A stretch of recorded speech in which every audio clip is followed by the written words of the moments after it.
I see the world, but it's through this window. Another side to see, I'm ready to know. Not every story's written on a sleeve. Some stories take digging deep. Eyes wide open, words unspoken. Where are you going, darling? Where have you been? Stories to tell, emotions we felt, good and the bad in the hands we've been dealt. I wanna know why, I wanna know why you're the way you are.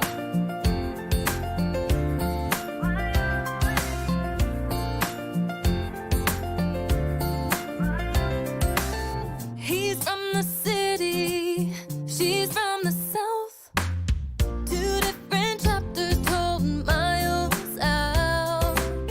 That back row living in his White House. So many stories that I need to know. Not every story's written on a sleeve.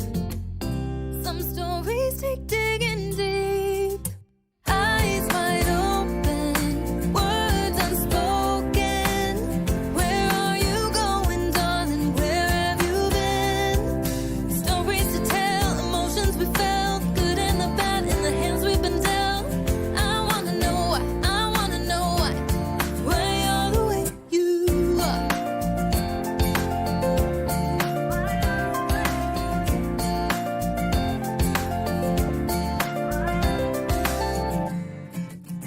So many stories right in front of me.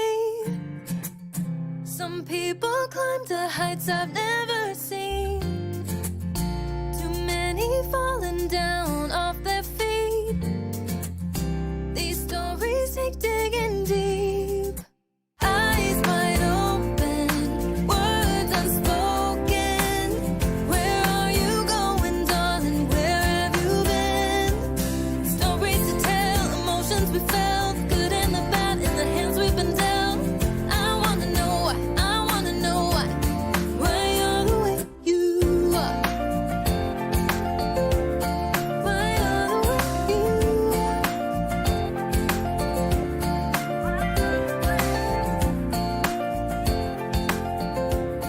Why you're the way you are.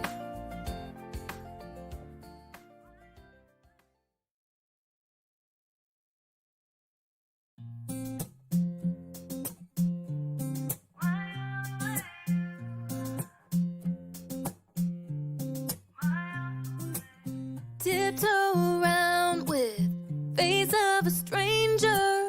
Quiet observer, never get too close. I see the world, but it's through this window. Another side to see, I'm ready to know. Not every story's written on a sleeve. Some stories take digging deep. Eyes wide open, words unspoken. Where are you going, darling? Where have you been? Stories to tell, emotions we felt, good and the bad in the hands we've been dealt. I wanna know why, I wanna know why you're the way you are.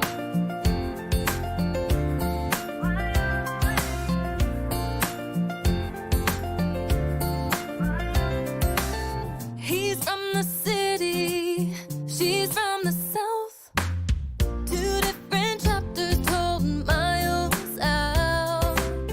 That back row living in his White House. So many stories that I need to know. Not every story's written on a sleeve.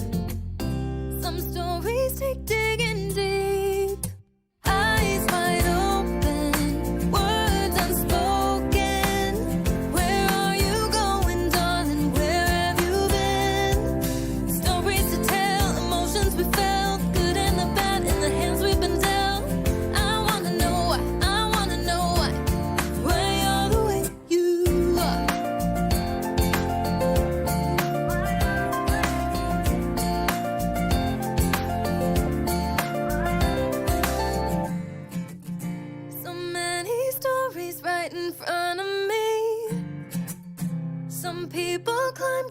heights I've never seen. Too many falling down off their feet. These stories take digging.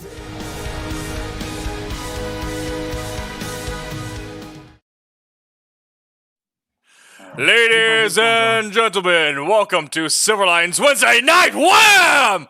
Hosted by Scott Wakefield! Thank you, sir. And thank you, everybody, for joining us. I never know how to follow that up. It's Did anybody warn Barb before this happened? We're done. He's done it many times on ours, too. Okay. Everybody out there, hello, welcome. It is Wednesday, and you are watching Wednesday Night WHAM from Silverline. Thank you for joining us. We got a great crew tonight. We'll get to the topic in just a second. Before I forget, all of our shows are brought to you by Daytona Beach Comic Con, and we thank them for supporting Silverline. We have a great announcement coming up, and I'm just going to keep teasing these little things, and we'll reveal that in just a second. And we've got a guest, Barb, joining us tonight, and we've got extra guests coming in the second half of the show after the midway point, and we have a review from Martin Piero, and big news coming up after we all say hello. So it is our custom to introduce ourselves. We'll just jump right into that, and then we'll roll into our topic, and we'll, of course, go way off topic like we do every Wednesday.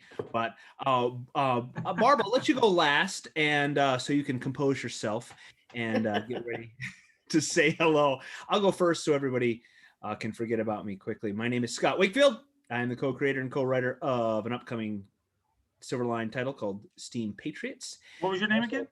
What's that? I forgot your name already. Scott Wakefield. Gotcha. He says it first. Scott Wakefield. By now. It sounds different, like 28 decibels lower. Scott. My name is Scott. In fact, you should be able to hear it clearer now. Yeah, because you got the new internet. It should come in. New internet out here in the boondocks of Western. Oh yes, and Barb, we like to tell where we are. Oh, I like for them where they are geographically, and everybody rolls. He makes us say where we are. Scott's Address big into and everything. geocaching. Yeah. You gotta give your home address and everything. Please, if we social security number, bank account information. I like everybody. Birthdays, first car, favorite teacher, Favorite color, favorite movie. What are the other things? Set up everybody for doxing. Yeah. Yeah. Yes, and I also try to work on publicity for Silverline, and I try and fail most of the time. But if you have a podcast out there and you have a show, or you like to do reviews, and you're somehow connected to comic books or pop culture or science fiction or fantasy or something like that, we would love to chat. And if you want to review one of our titles, we would love for that, and we can maybe review one of yours, and we can all be independent creators together and help grow our indie world together. That is me. I'm going to go over to Tommy's over here on my screen, and then Haley, and then Tim. So go ahead, Tommy, say hello. Hello, world. That was it. No, my name is Thomas Florimonte Jr. I've been a comic book creator since the early 90s. I've kind of worked for pretty much everybody, mostly inking, but I do penciling and coloring and writing and publishing, and I co-own the printing company Kablam, digital printing, and we print most of the Silverline stuff, plus countless other people's stuff, lots of stuff. But currently for Silverline, I am inking, or we got done, actually it's kind of interesting. We got a little bit, the Trunks book where we did the first book, we're actually got a little bit going on the second book. We had to shuffle around a little bit. I'm not sure if I'm supposed to say much about it, but we are going to get working on the second book. So we'll get that one out. But currently right now I'm inking, and I have to write it down because I screw it up every single time. Yes, you do. The Silverline team up featuring Champion and Mist Fury, Well which is penciled by Mr. Pete over on the Sunday show, one of Barb's buddies on that show. And I'm also inking Rejects with Mr. C. Michael. Where's C. Michael? There he is. There's Mr. C. Michael, and I'll be doing some inking on that tonight. And I'm also helping Dean out on the Silverblade book, and then inking just a bunch of other stuff for everybody. Seems You're a like just popular all kind man. of Hey, you too got much stuff. No sleep, skill. lots of inking, and I also do my own comic stuff under the Inferno Studios line of books. All my Kid Hero stuff. Some of the stuff you see behind me, I like to do real fun everybody books. That just thought I like to do cartoony stuff. So Can you do it well? there you go. Yep. Thank you. Thanks. Oh, I'm in Florida, by the way, Central Yes. Florida, where I think it topped high 70s today, so it was nice and warm. I think the flu vaccine is getting out to everybody in Florida really good. And what else is going on in Florida? What's not going on in Florida? Yeah, really. So anyway, I'll shut up. Okay, It was I'm done. a beautiful 62 today in West. Oh, that's nice, because it was snowing a week or two ago last show. There were motorcycles out. Everybody's thinking we call it false spring or fool's spring, right? Because it's gonna snow again. Because it's not really time for it to be Snowing again. warm yet, right? So Right, it's yeah. like you go swimming. All right. Next we got Haley and then Tim and then C. Go for it, Haley. All right, so I'm Haley Martin. I'm not going to give you my social security number, but I will say that today's my birthday. So I know it. what better way to spend it? Happy birthday. Send me a Happy message. birthday. I know her social security number. I'll give it to you. Uh-oh. Been compromised. But yeah, so I do my own comic stuff. I have a comic about superhero summer camp that I do called Heroic Shenanigans. And then I'm working on the art for an upcoming Silverline comic called Bear. And I'm also in Florida. All right. Whoop, whoop, Thank you. Florida. Happy birthday, Haley. Go for it, Thanks. Tim. I Happy am- birthday. Tim TK. I'm the associate editor at Silverline and the producer of the Wednesday Night Show. I'm also the writer / creator of upcoming title Wolf Hunter, World War II espionage action. And what else do I do here? I run the craft blog. I do the blog, and we do the craft series on it, and it's great. And It is wonderful. yep. And I'm over here in brisk but sunny Oregon. Very nice. Thank you. See Michael, then Brent, and then Barb. You're All doing right. two computers there. We know. Sorry. Yeah, it's twitching on me already. Hey, I'm C. Michael Lanning. I'm an independent artist, currently working on the rejects with for Silverline. Also, some other things, including a Kickstarter going on now for Continuum Comics. Go check that out. Also, I co-anchor. Hold on. I co-anchor Weekended on Friday at 10 Central, where we talk about mainstream and indie comics, because to us, they're both the same. And also, I just got a co-anchoring gig on Geek Speak on Monday nights, where we will be interviewing comic book people and probably have some of your favorite Silverline people on there eventually too. So look for that. And that's Monday nights at 8 Central. You are a man about town. Tell me that. That's exciting. No time to draw. You're online no. too much. I'm doing that too much too. So Once more, don't you kind of blaze past it. Turn your mic back on. Oh. Plug your current Kickstarter project right now. It's called Enter the Continuum. It's over on Kickstarter. We got about a week left. Go check it out. I have a short story in there that I created with my Geek Speak co-anchor Meredith Lochran, who you might know from Ragin and other things like from Geek Insider.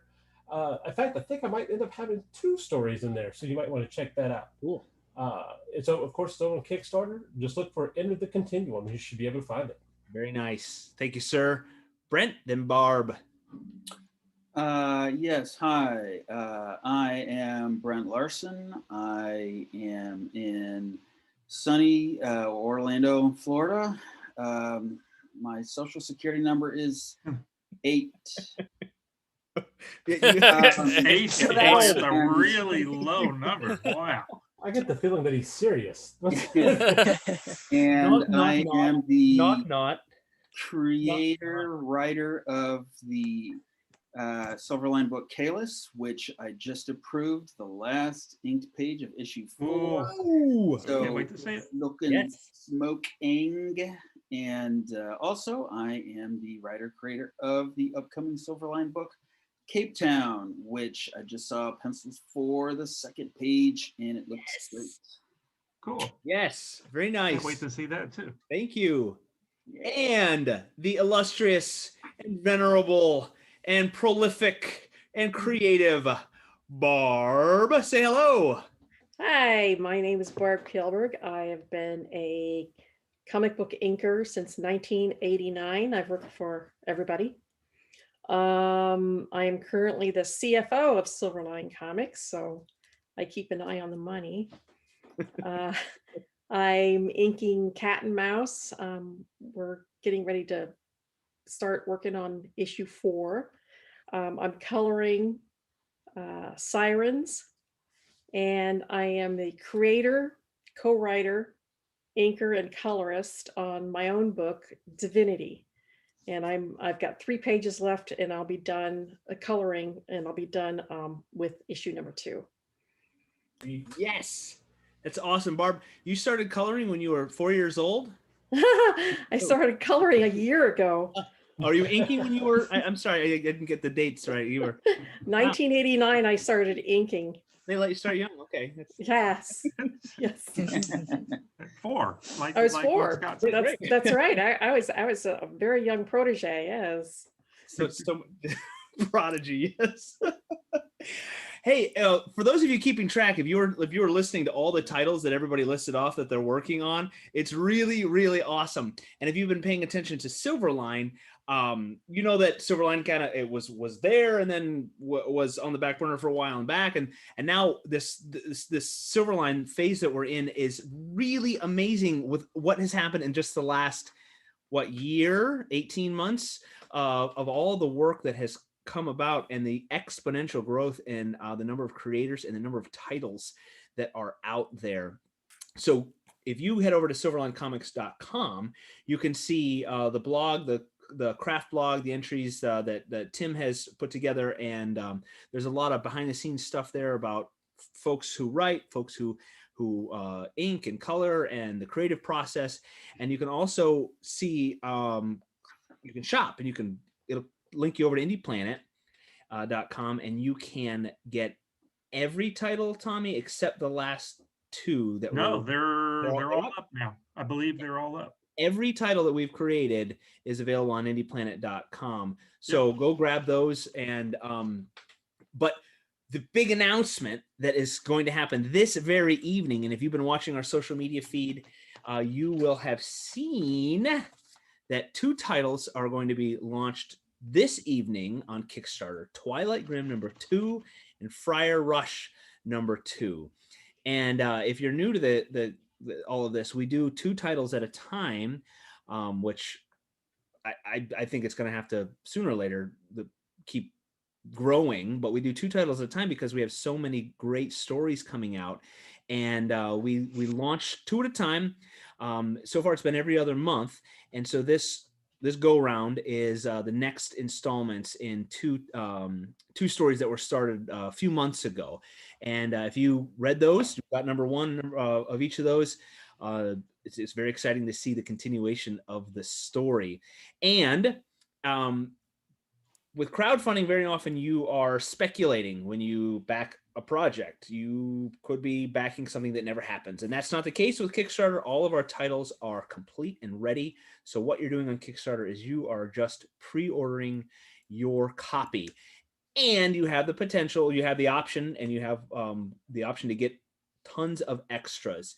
So later this evening, we're going to tell you when. You're going to be able to go over there and grab Twilight Grimm #2, Friar Rush #2, and all the extra goodies that come with it. A lot of exclusive stuff. It's really cool. And that's what's so awesome about the indie world is you get your hands on unique and one-of-a-kind stuff. And Tim? Mickey was kind enough to send over the Friar Rush 2 cover, so we can actually debut that now. Debut? Can you show it? I can. It Ooh, is now that's being debuted. It's on. Debut? Yeah. That's awesome. Yeah. And every time you guys watch our show here, Wednesday or Sunday, you always get these little insider tidbits, and it's really cool. And that's why we consider you all our Silverline family.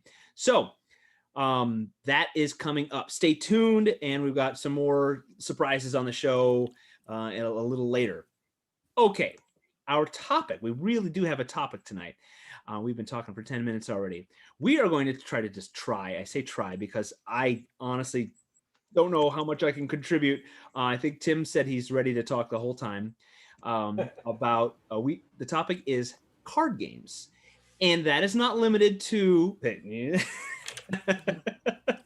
is not limited to the Pokemans or the Magics, but we can talk about card games like Pinochle and Euchre and poker and so forth.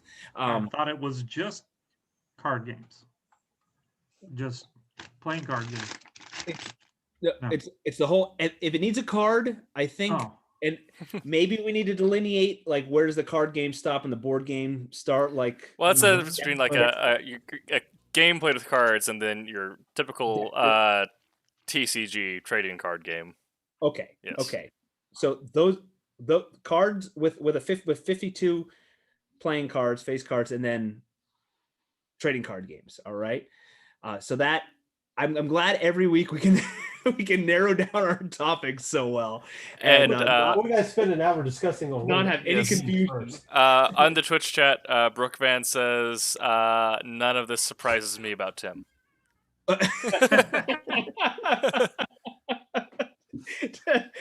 Tim is follow you on Facebook. Many wonders. So why don't we start, Tommy? We can talk about typical card games with a deck of cards. Okay, we'll do a magic trick. Start off with. Go for it. Go for it. It. Pick a card. I want that one. This one? No. Don't you have to turn it around to? Yeah. You picked. Let me guess. You picked 5 of diamonds. Wow. How did you do it? I am. I'm blown away. Incredible. He's guessing. He's telling you picked 5 of diamonds. Magic. So, I am late to the game with poker, and recently in the last like 6 months started playing, and I have to still keep the list of hands. Yes. I do too. Whenever people want to play, I have to pull it up on my phone. I don't remember. Because I can't remember. I don't. I'm terrible. I'm terrible at it, and I'm glad I don't play with guys that like. There's 2 of them that are kind of serious, and they're usually the last 2. Like battling it out till we're all going home. We're like, see you guys. But I play like in my poker face has to be this Smiling. face. If I get a good card, I have to. That's mine too. I have to always be happy. I don't know what's worse, just playing with Mr. Rogers or playing with like the polar opposite, which is the guy dressed as the Unabomber. Right. Yeah.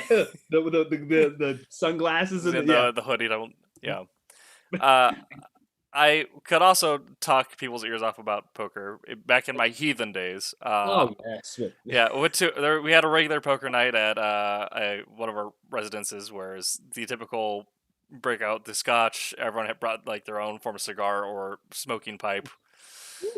And one of my friends was the Unabomber guy, where he's just slouched down, sunglasses and a hoodie just tied in up to his nose. Did anybody else imagine this place has a Russian in the back with an Oreo tail?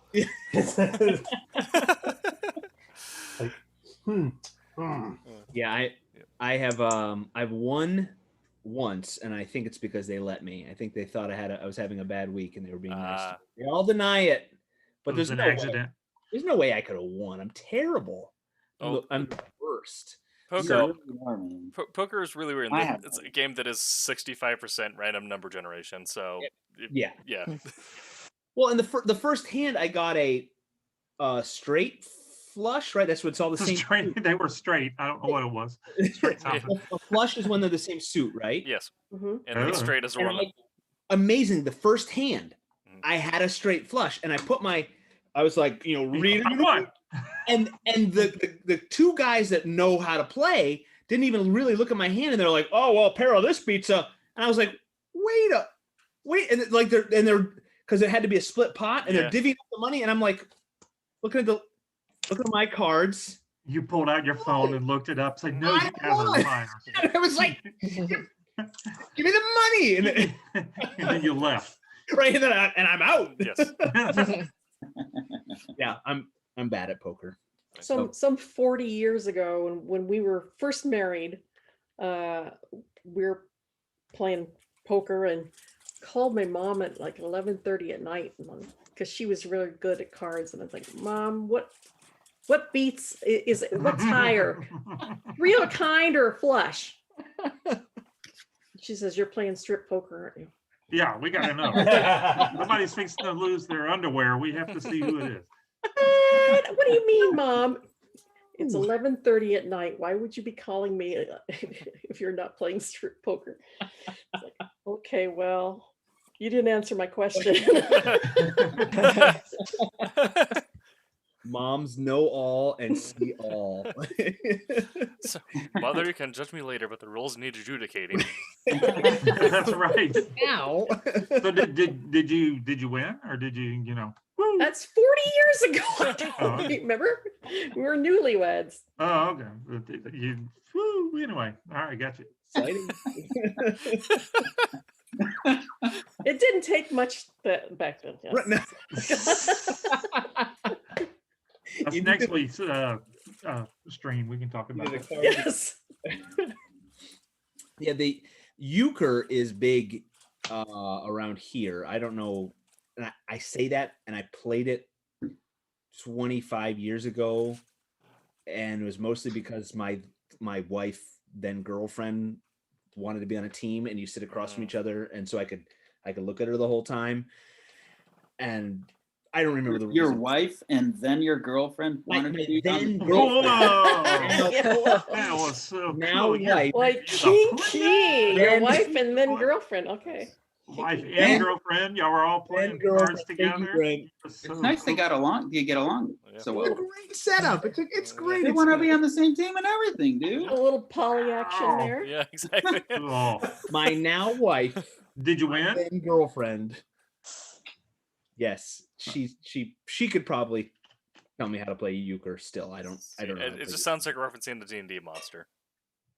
What? The euchre. A euchre. Yes.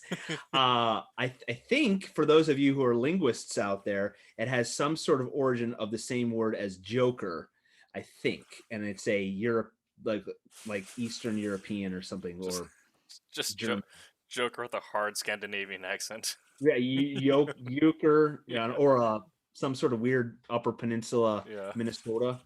I don't know. Euchre. Joker.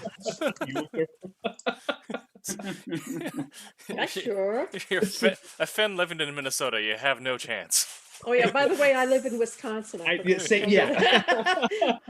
I'm up by the UP. About the same, yeah. So that's pretty much my contribution to the card conversation, everybody. So someone take it away. All right. When I was a kid, all we played was War and Old Maid, Yeah. Or salt. because those were like the simplest things. Yeah. And then my brother would get mad, and he would just take the deck and he'd go like this.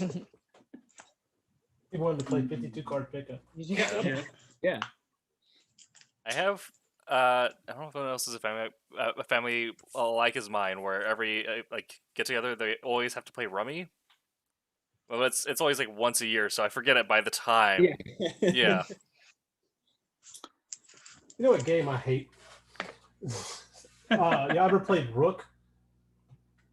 That So- right, I can't remember how exactly you played, but it has to do with a lot of lying. Okay.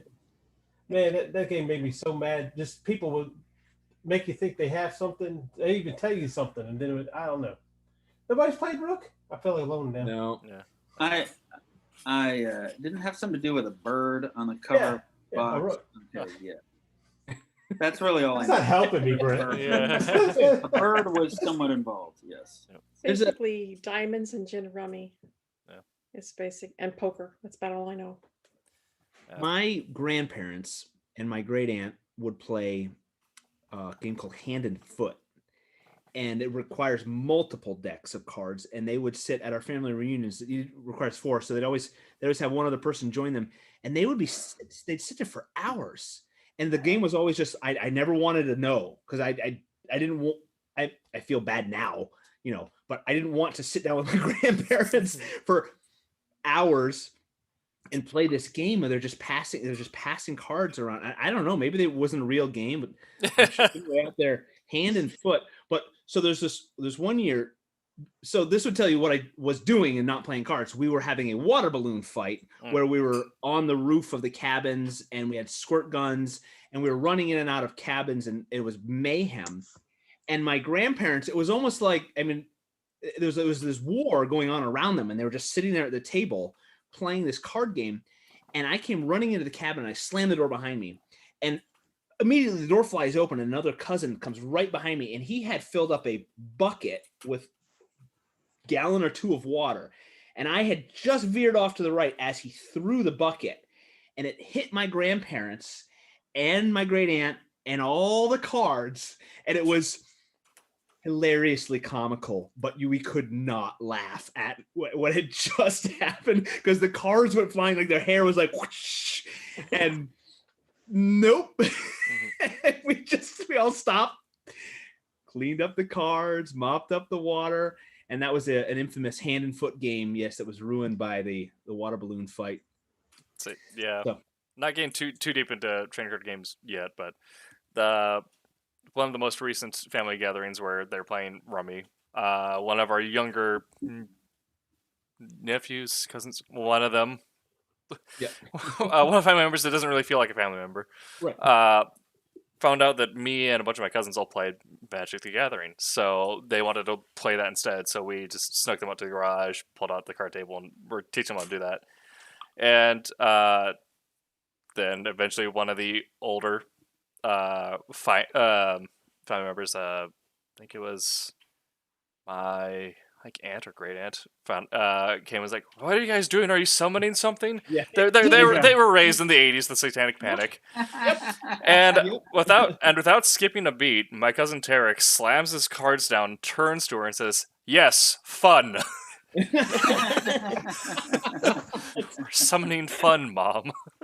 That's good. That's good. Yeah. Yeah. Yes, my grandparents were very Baptist, so yes, the card games. Were you even allowed to have the traditional cards in your house, or? I don't know about my mom growing up, but me growing up, we didn't have a lot of it either. So I don't know if that was a holdover from my grandparents, but yeah, I didn't get a lot of card games. We played a lot of board games. Right. But you mean just like playing card, regular yeah. card, because you're gambling. Tommy, that's cards like Magic the Gathering cards. You're talking about just bicycle cards. Playing cards. Yes. 1950s. You mean cards with like just numbers? Yes, exactly. Because playing a game is not work, and that's invitation for temptation. See, I was raised in the 60s, so my mom belonged to a bridge club. Yes, and so like every Thursday, we'd all go to somebody's house, and they'd have tea and the can of cookies, and we all had to play nicely while all the mothers were playing bridge. Right. Yeah. And it was like so Ward Cleaver, It's just pathetic until one of the little girls got into my mom's purse and ate all her chocolate out of a purse, and Mom looks down and goes, "Oh dear, that wasn't chocolate." No, it was X-Lax. Oh no. That's when the party got really. That's when the party got real. That's when everybody had to go home. Yeah, my wife has stories of not 1960s but 1980s. All her parents' friends too of being little and trying whatever grain alcohol was, with it, like when people weren't watching on the table. Let me try that, because they were no one was paying attention to the kids. No. And she has a story of them adults playing Jenga and just laughing their heads off, and her being little and not realizing like they're all inebriated. this fun. It's just Jenga. But then she thought the game would be hilariously fun, and then it's not. I mean, it's fun, but it's not that fun. That's yeah. Come on. Yeah, if you're doing like Texas Hold'em, that was my main normal card game. You have to have some level of inebriation to not be at each other's throats by like. Yes. Yeah, that does help. Yeah. Now I think I mentioned it. We in college we would play the massively crazy 5-deck Uno Yes. tournaments that would last. One game would last 5-6 hours. It seems like, but we were drinking a little bit in the You dorm. almost had to. Yeah. For that long. But I think somebody posted something on our thing earlier on our group chat or whatever, where the one kid had like they were fixing to go Uno and the person had 4 or 5. Yeah, that's the way where you could play like 10 cards on somebody and they would have to, they thought they were going out and then they oh no, now they got 20 cards for So that's what how do you made up the rules. all those? And how do you like this? Yeah. Have you ever seen Giant Uno, where the cards are like 8.5 by 11? Yep. Why? When I was a kid, I didn't know Uno was. I knew that the Uno, existed. But you remember when Mad Magazine had their own version of Uno cards? You remember those cards? It it had the. It was just Mad Magazine. It was Uno, but it was Mad Magazine characters and stuff on there. But that was some of my. But playing spades and clubs and all that kind of stuff. That's what my family pretty much did. We never played poker and all that kind of stuff. That's why I suck at poker, because I just don't know what the stupid hands mean. I think I have a special card deck that's like comic related. I think I still have. I'm gonna go grab it. Yeah, that's basically Uno with other characters and stuff on it. Yeah, had like Alfred E. Newman on them and all that kind of stuff. I didn't realize that was Uno. It was just rethemed. You guys have ever done any online card games, online poker? I've done a bit, yeah. My son was huge into that for a while. He loved it. Uno. I play Uno online.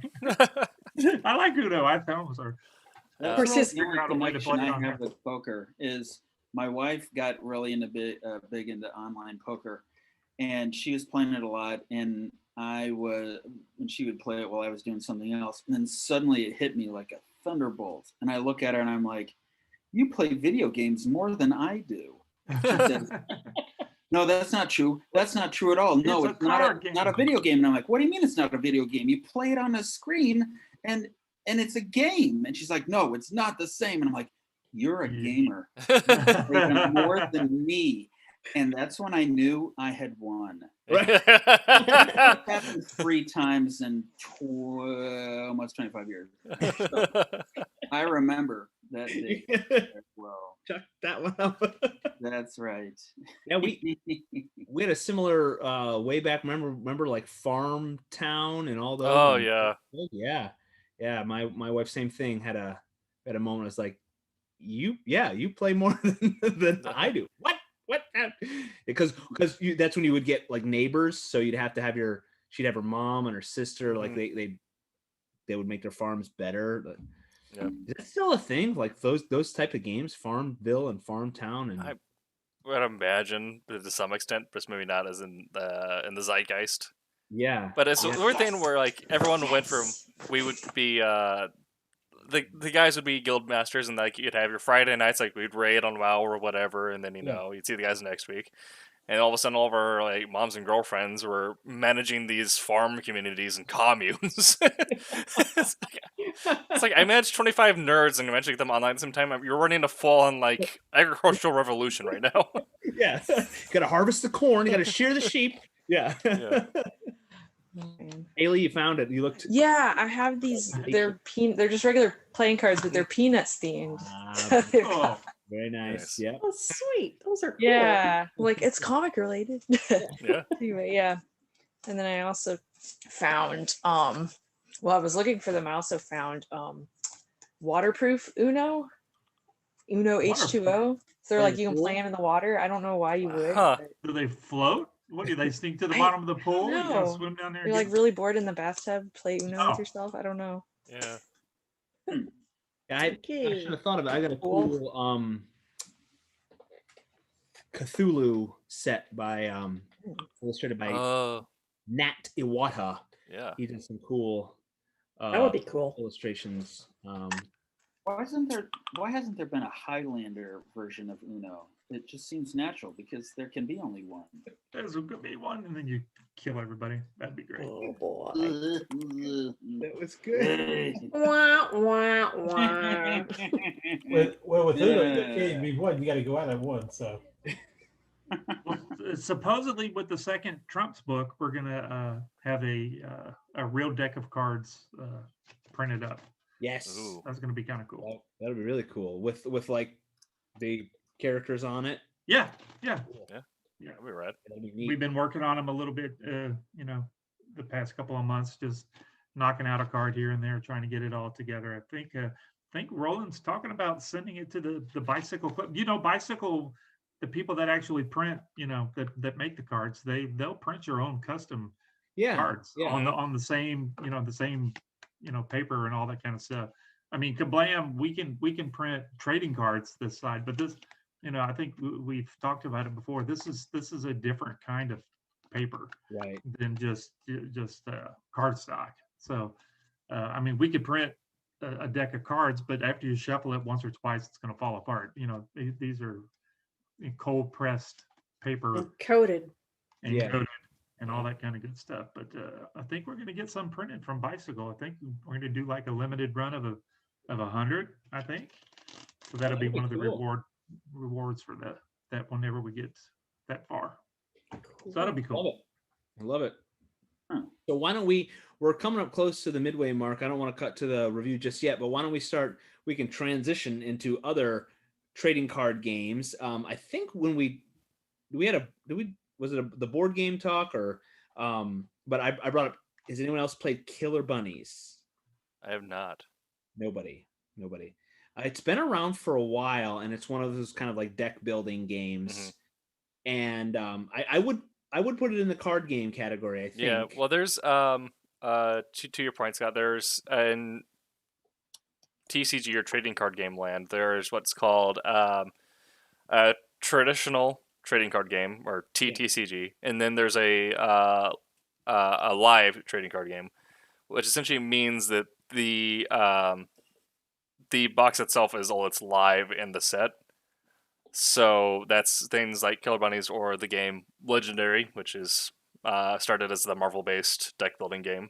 Okay. Essentially, that's all the cards that you're going to need for the game are included in the box set, and they might release another box set later on, but you're not getting periodical content releases like with Magic the Gathering or Pokemon. Okay.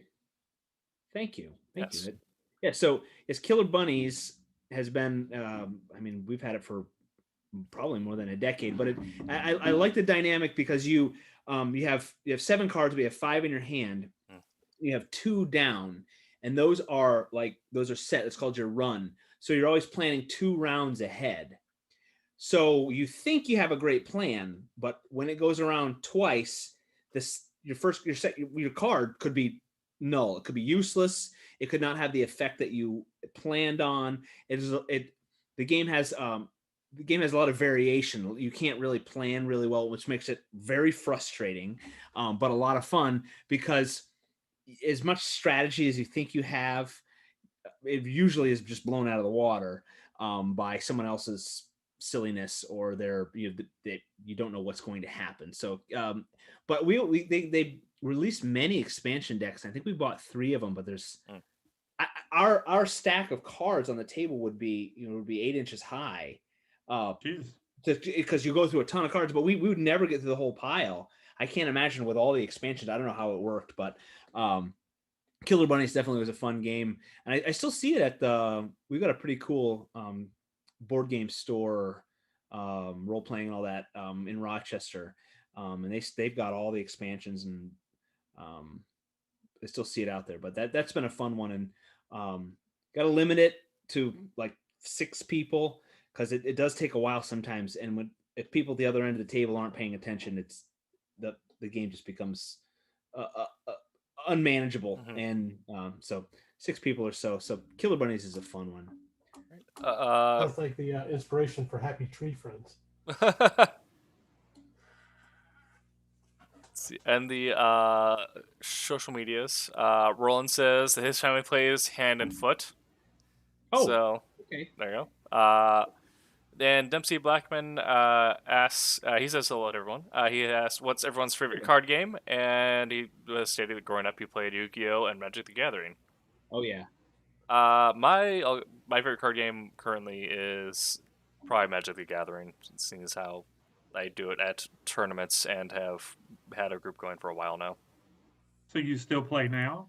I do, and there's the way that their competitive league is broken up is really interesting, in that I am considered a competitive player and have a worldwide ranking, even though I'm not the greatest. Wow, worldwide. Wow. Oh, It- you it- gotta Any- add to anyone, who, world anyone who goes title. to official sanctioned event so many times is given a tracking number, and then that carries over. And after you've done so much, you're put into the database of people who are considered all within the same bracket or whatever. So at some point, that's the path you'd progress to go being a professional player. But nowhere in my future. There are. I'm sorry. This should not surprise me, but there are professional Magic players. Yes, and they have Yeah. yeah, they have the official WizardCon, like Wizards who puts out Magic Gathering and D&D, where they put out all their live stuff. They'll have their big annual tournament there, but then also different regionals. You'll have your regional tournaments, your state tournaments, and your province tournaments. So I've played in same area and Greater Oregon area, but I haven't gone to like Northwest Regional or anything.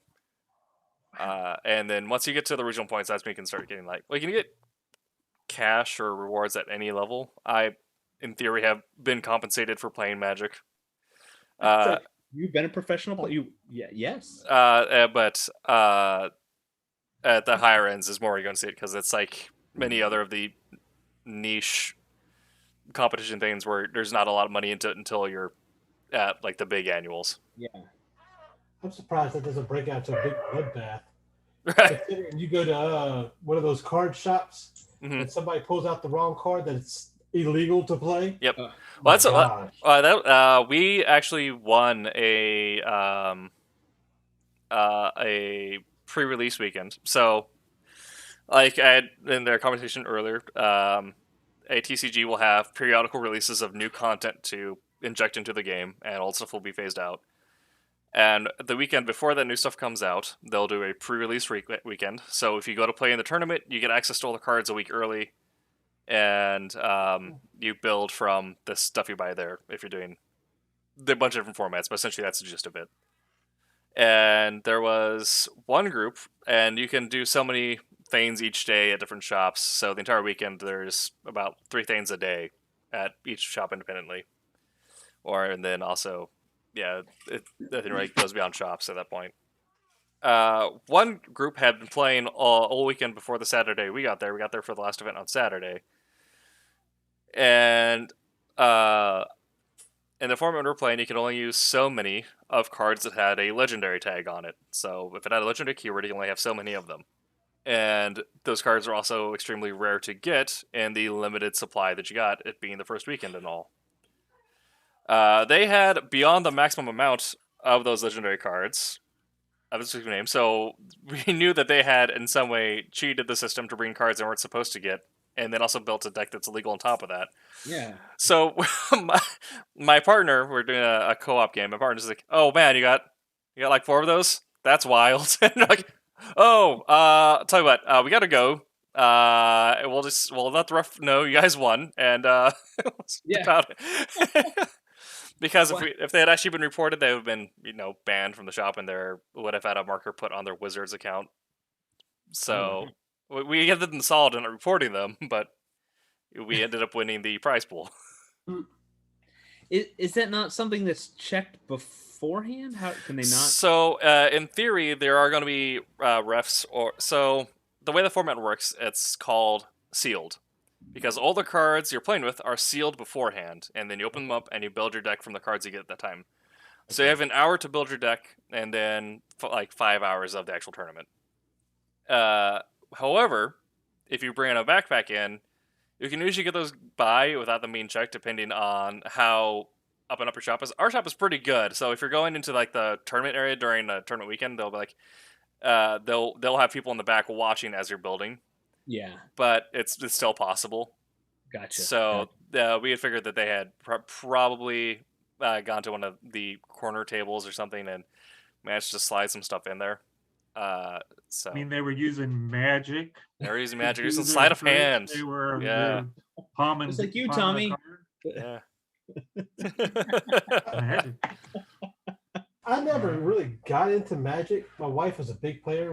She made me make a deck. Nice. She made you. But what's funny is, and they're all going to laugh at me, and Scott's going to love this.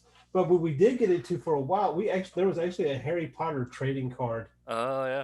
game, and you were a wizard and you powered up spells. It worked just like Magic, except simpler. I'm good for simpler stuff. Yeah. So, yeah, they ended up discontinuing it. We were so upset. Yeah. We found it at a Dollar Tree one day. They Nice. just got the whole. It was actually supposed to be the packs of cards that were $1, but the whole thing, they had the whole thing packaged up, so we got the whole thing for $1. Are you sure this is right? Sure. They were like, just take it. We don't want take it. it, Take please. Space. Trust me, you need it more than we do.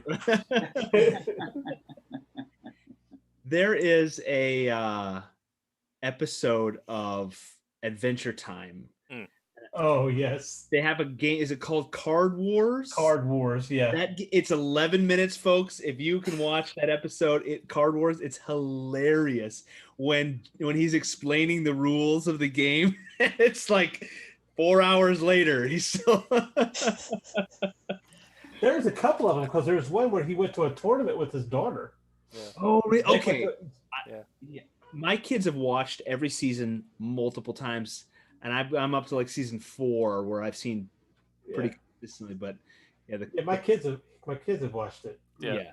Yeah. So Adventure Time is one of those weird things where it's a great kid show, but then also it is just the writers had written their D&D game group and all their interactions and put in a show. So if your group has like a nerdier parent, or if you're just a nerd, you're just like, oh, I understand everything they're talking about right now. Yep. There's a line my son will say. There's a line where the two heroes, Jake and Finn. He's trying to convince Jake to lose the battle because these little guys need to win. He says, "What? And ruin my stats?" I love it. It's so well written. Adventure Time is just gold. If you're a kid or you're D&D or any fantasy stuff, it's gold. Love it. It is. I love it. I know you were going to go on to the preview thing here, but when we get back, can you guys explain to me what the game Cards Against Humanity is? I've got a buddy that wants to play that, and she's bought 3 or 4 of the expansion parts of it, and so y'all can tell me about this game because first tip for the game is try to involve your parents. Any elderly relatives. So that's the first tip. The more conservative religious, the better. Oh my god! If you're a pastor, I want to hear about this now because I've never heard of this. Oh really? Oh my god! Yeah, no, she bought a set and then she's gone out and bought like 4 or 5 expansion sets to it. Not safe for work. All right. Oh. It might not be safe for streaming. No. Yeah. I actually, a different company made like a Christian version of it, and I actually have that, and it's all just like church jokes. So it's fun if you like. When we come back, explain it to me. I want to know what it's about. Yeah, like Babylon Bee church jokes kill me. Yes. Yeah, it. basically. It's like, it's got like memes and stuff. I think Yeah. it is like people that make memes made it, and they had a Kickstarter and like way over made their goal. Sounds fun. Yeah, there was what was that? There was one about. There's a meme one. Is it the same people that make that meme? They're all cards with memes on them, and you've got to use a meme to I think I've heard of that. Oh, yeah. what do you mean? That's all these games that are like apples to apples. Yep. If you've played that, you can play these. Exploding Kittens and all those. Yeah, there are a bunch of different like side companies that have made unlicensed versions of it. So, Yeah. What Do You Mean was one that's became its own company. Oh, that might be the one. Yeah, but then one that just got picked up by the parent company is called Crabs Adjust Humidity. Yes. As a fan expansion, and then the company's like, no, we like this, we're adding it. Oh, and then they bought it and decided I love to it. Kind take of it like apart. Miss Pac-Man. Hey, Brent and C, I don't know if you guys are bouncing at the midway point. Oh, look at this guy. Oh, Oh my goodness. We got an interloper. He is a welcome. did he break into here? We got to cut him off. Cut him off. We don't know what's going to happen. He's a wild card. Hey, Rob. Cards. Can you hear me? Yeah. Yes. Yeah, my pun. That pun was intentional.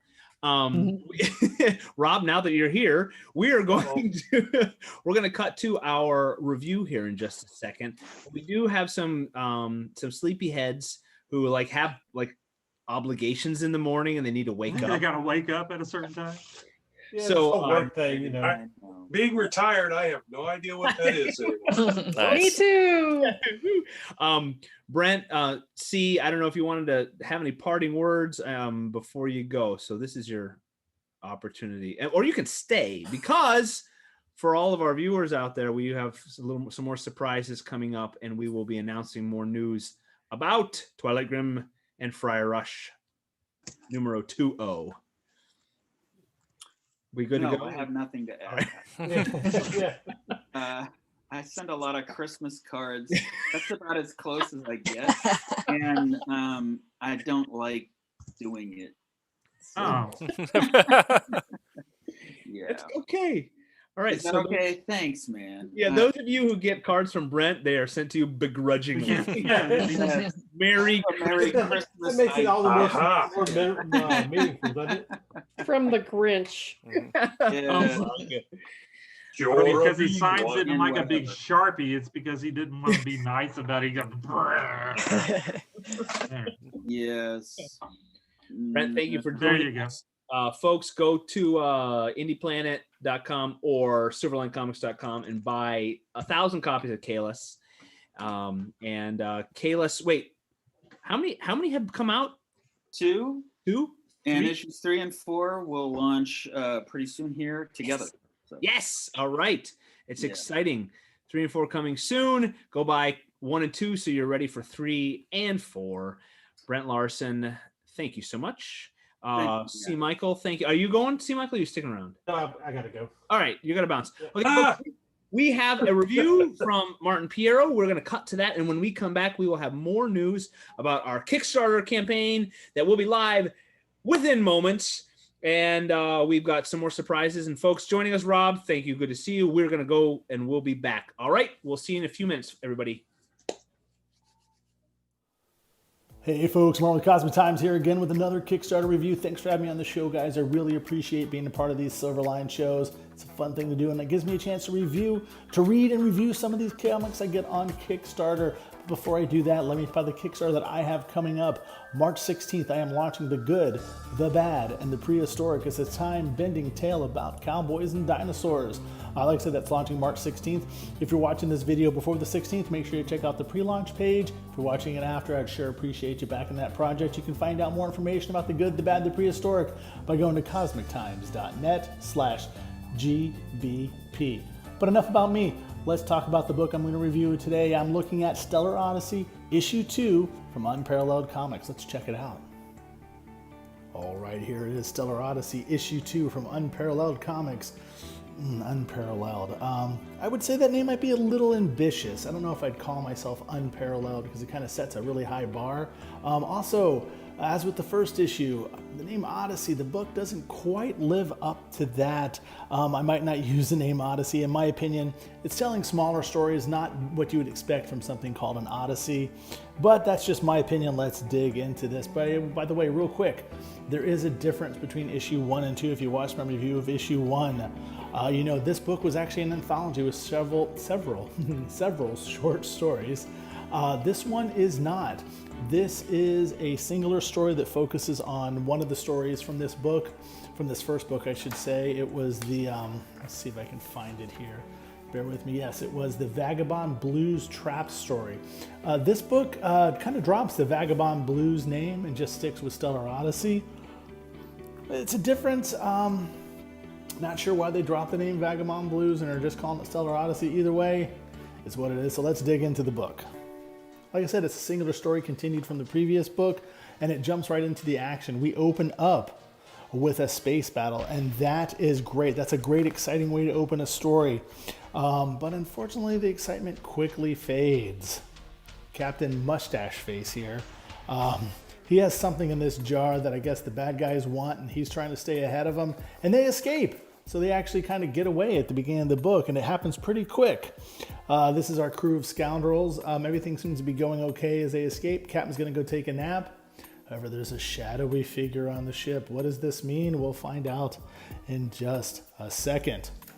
We cut back to the bounty hunters, and it's interesting. There's some subplot involving the bounty hunters and the person who hired them. It's interesting, though it feels a little tacked on and drawn out, but at least it helps add a little bit more to the plot and maybe add some urgency to the story.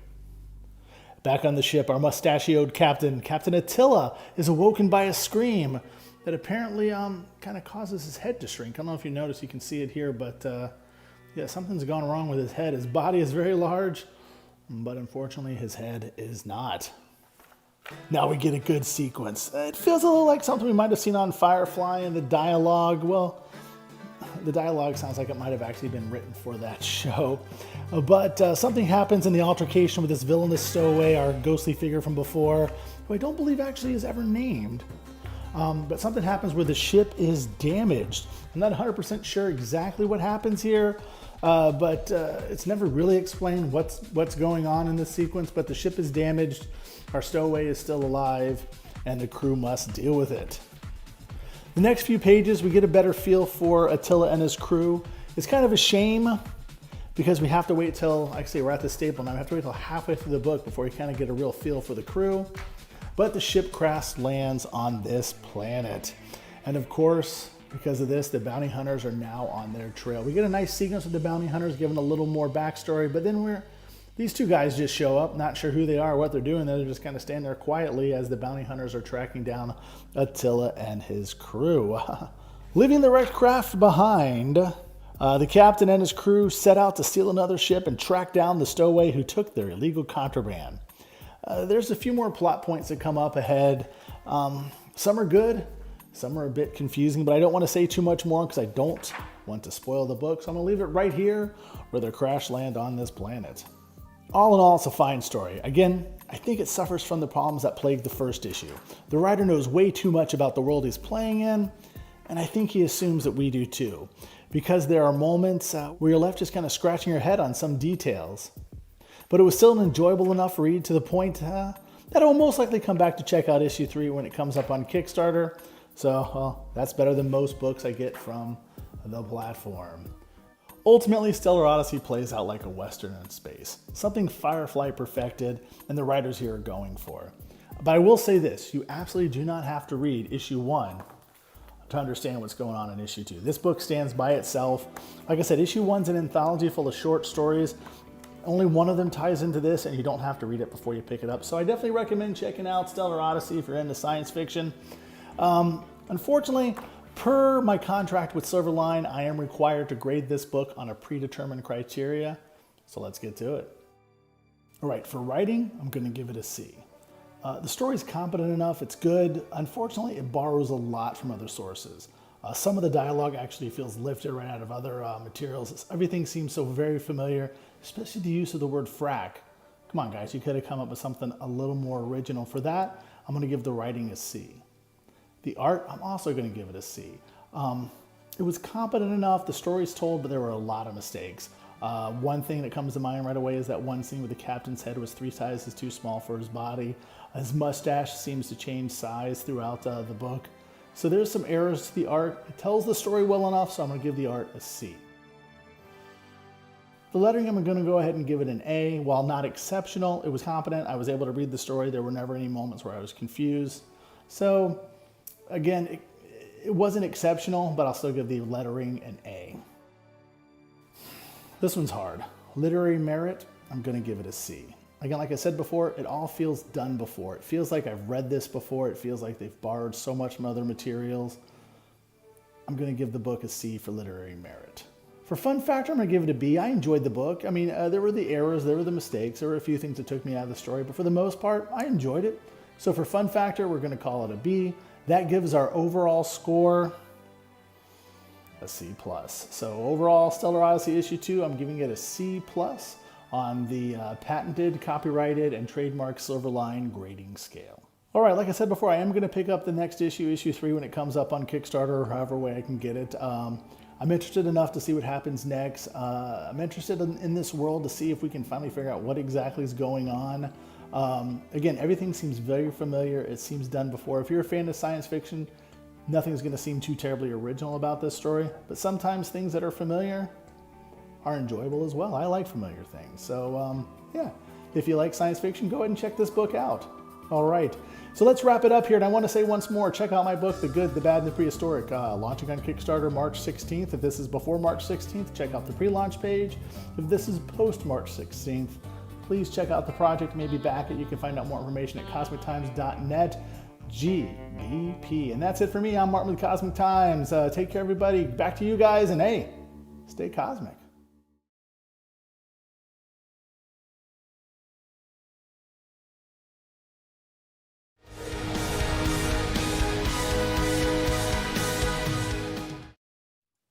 Oh, we gotta Ladies cover and your- gentlemen, welcome back to Silverline Wednesday at WHAM, hosted by Scott Wakefield.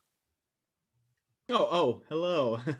Just looking at my playing cards. Oh, do you have any sevens? Go fish. Go Go fish. go Dang it! go fish. Sorry. Yes, I Oh, did. we're back on the show. Back on the show. Put your cards here. Put your cards here. We're back. I did find my. How could I forget this? They were not just Cthulhu, but steampunk Cthulhu. Oh, wow. Ooh. Yeah, like the two coolest things mashed together. Artwork by Nat Iwata, a very cool guy. Ooh. Who, That's rad. and it's got an image, a drawing of me in 20 years, I think. Pretty good. Cool. Those are He did some cool art, but Tommy was saying that we are Silverline. I say we, like I'm involved with that, but the artistic folks at Silverline are planning to do a deck of cards for the upcoming continuation of the Trumps story. So, if you haven't gathered, welcome back. We are talking about card games tonight, and that includes cards like with numbers and faces on them, and then trading card games like Pokemans and Yu-Gi-Ohs and card games that Tim said Killer Bunnies is a what kind of game? A living card game. Everything is live inside the box. It's alive. It's got live bunnies real in bunnies. there? Yes. Oh, Yeah. Real killer bunnies. Weird. Won't But, open yeah. it tonight. All the, So if I No ordered holes it, in that box. There can't be live. bunnies. exactly, yeah.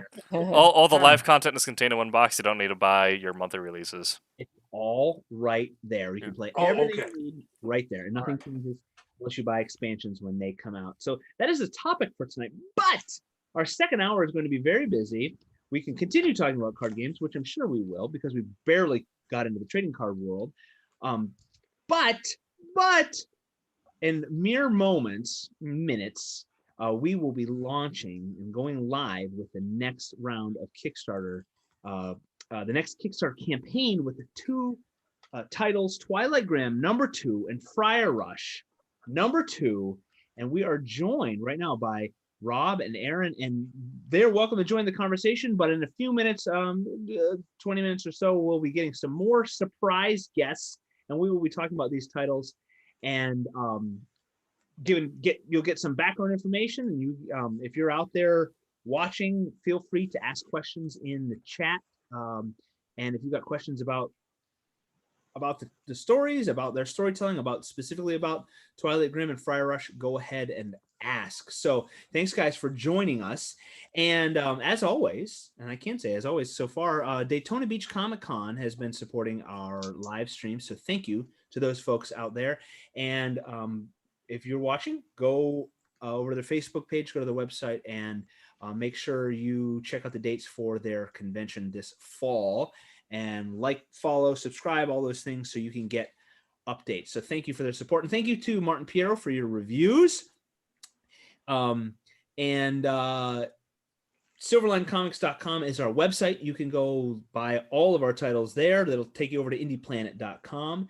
And you can read our craft blog. You can read input or blog entries and so on and so forth from all of our Words, letters. Words. You can read the words strung together in sentences that Tim puts together, and it's insight into our creation process, writing, arting, coloring, all those sorts of things. And we just started some of our community interaction posts. So if you post a comment on any of our socials or any of our streams, at some point you may be featured, as we have with people like Cassisi, who is watching from Facebook. Cassisi, you are like VIP fan. Thank you. So, folks, we are an independent publisher, and you are part of the Silverline world out there. So thank you for joining us. And if you haven't been following along for the past many months, Silverline has been launching 2 titles at a time, and that is because we have so many great stories. And if you see at the beginning of the show, all the titles that the folks here are involved with, those are everything. Those are coming. They're all in the works. They're all happening. And we have another show Sunday night as well. And there's Barb and Rob. Rob, are you on the Sunday show? I'm sorry, you're a regular there on and off. I am not. I have a part-time job where I drive a bus for a local college. Oh, okay. And the athletic teams didn't have any games this last fall, so they're trying to jam them all in the spring. So I am driving every weekend from now up to April. All right. So sometimes I'm home in time to do the video cast, but a lot of times I'm just when I get home, So so at least for a while, I will probably not be able to make any of those, but I would like to come to some of those. And if as we're doing this Kickstarter, if I can, I'm going to try and make at least 1 or 2 of those. Yeah. So we can push that. Yeah. get past our goals. Exactly. Yes. Exactly. And Aaron's a regular over there. Aaron's been on the Wednesday show every once in a while. So thank you guys for joining us. And like I said, if you want to make a comment, ask these guys something about the titles, about their work, feel free to do that. And we can continue our card game conversation. Aaron and Rob, we've been talking a lot about just traditional cards like poker and how terrible we all are at poker. A little bit of pinochle, hand and foot, euchre, rook, gin and tonic. What's gin rummy? And I'll take a gin and tonic. A little bit of strip poker talk there. We don't want to talk too much about that so that we don't get kicked off the stream here. Been there, done that. Yeah, Barbara's kicked us off the stream numerous times. Yes, I have. Common denominator, Barb, to getting kicked off the stream. What can I say? She's famous for something. Yeah, you didn't know Barb's R-rated? Yeah. I can get away with it. And on that I'm old and I'm a grandmother. I can get away with anything. That's true. Right. Yes. Yeah. Tommy needed us to explain Cards Against Humanity. Yeah, I would like to know. It's got a buddy that wants to start playing it. She ordered a bunch of the main game and then a bunch of, I'm guessing that there's supplemental decks or whatever you guys want to call it. All it's kind basically of different... it's basically a card game with Tourette syndrome. It's what? It is. It's a card game with Tourette syndrome. It is. Same. It's perfect. I've only played it once. Did they have like a Zoom version of this game? Could we play it tonight? Oh gosh. No, we don't need to be live anymore. Oh, yeah. that could be real problematic. Yeah. From some of the cards. Well, I want to get good at playing it so that way I don't lose. Do you lose? Do you win? Is you do. So yes. So there is a judge each round, and they draw the black card, which is a prompt. All the players have a hand of white cards, which is their responses to fill in the blank or to answer a question. And then whoever the judge finds the funniest or the most appropriate, they give them the black card. Not appropriate, but fitting the question. Appropriate for the game, yeah, fitting the prompt. Yeah, I'm trying to remember. I think when we played it, we rotated who was the judge. Yeah, so every turn every turn that changes around. So right, it goes clockwise or counterclockwise, depending on what you decide to start. Yeah, that's a fun game. Yeah, a lot of fun. So you end up getting things like this is how the world ends, not with a bang, but with blank. And then you'll have responses referencing genitalia intimate acts and just the occasional just random bit. Yeah. Like Tommy, that inviting the in-laws might not be the best decision. Do they have and if you're going to play it at depending church, on the in-laws, right? Yes. I will say that my most proud victory of a round in that game was at a college party and supplying the only answer to a question that was not intimacy or booze related, but was instead a StarCraft prompt. Wow. Because I knew the judge and we were both playing StarCraft. I'm like, here you go. This is just for you. That works. So everyone else is like, I don't know. Wait to the judge. Exactly. Everyone was like, I don't know what this is, and they were dying. So it worked. So, like, there's a lot of these arbitrary winner games. The other one that some of my cousins and I played, Super Fight. Yes. One of my cousins calls it the shouting game. The Super Fight is it's a fight and you have two cards that you combine, right? So you could get like Justin Bieber, who is 100 feet tall. And then it could be against a whale that can only turn left. So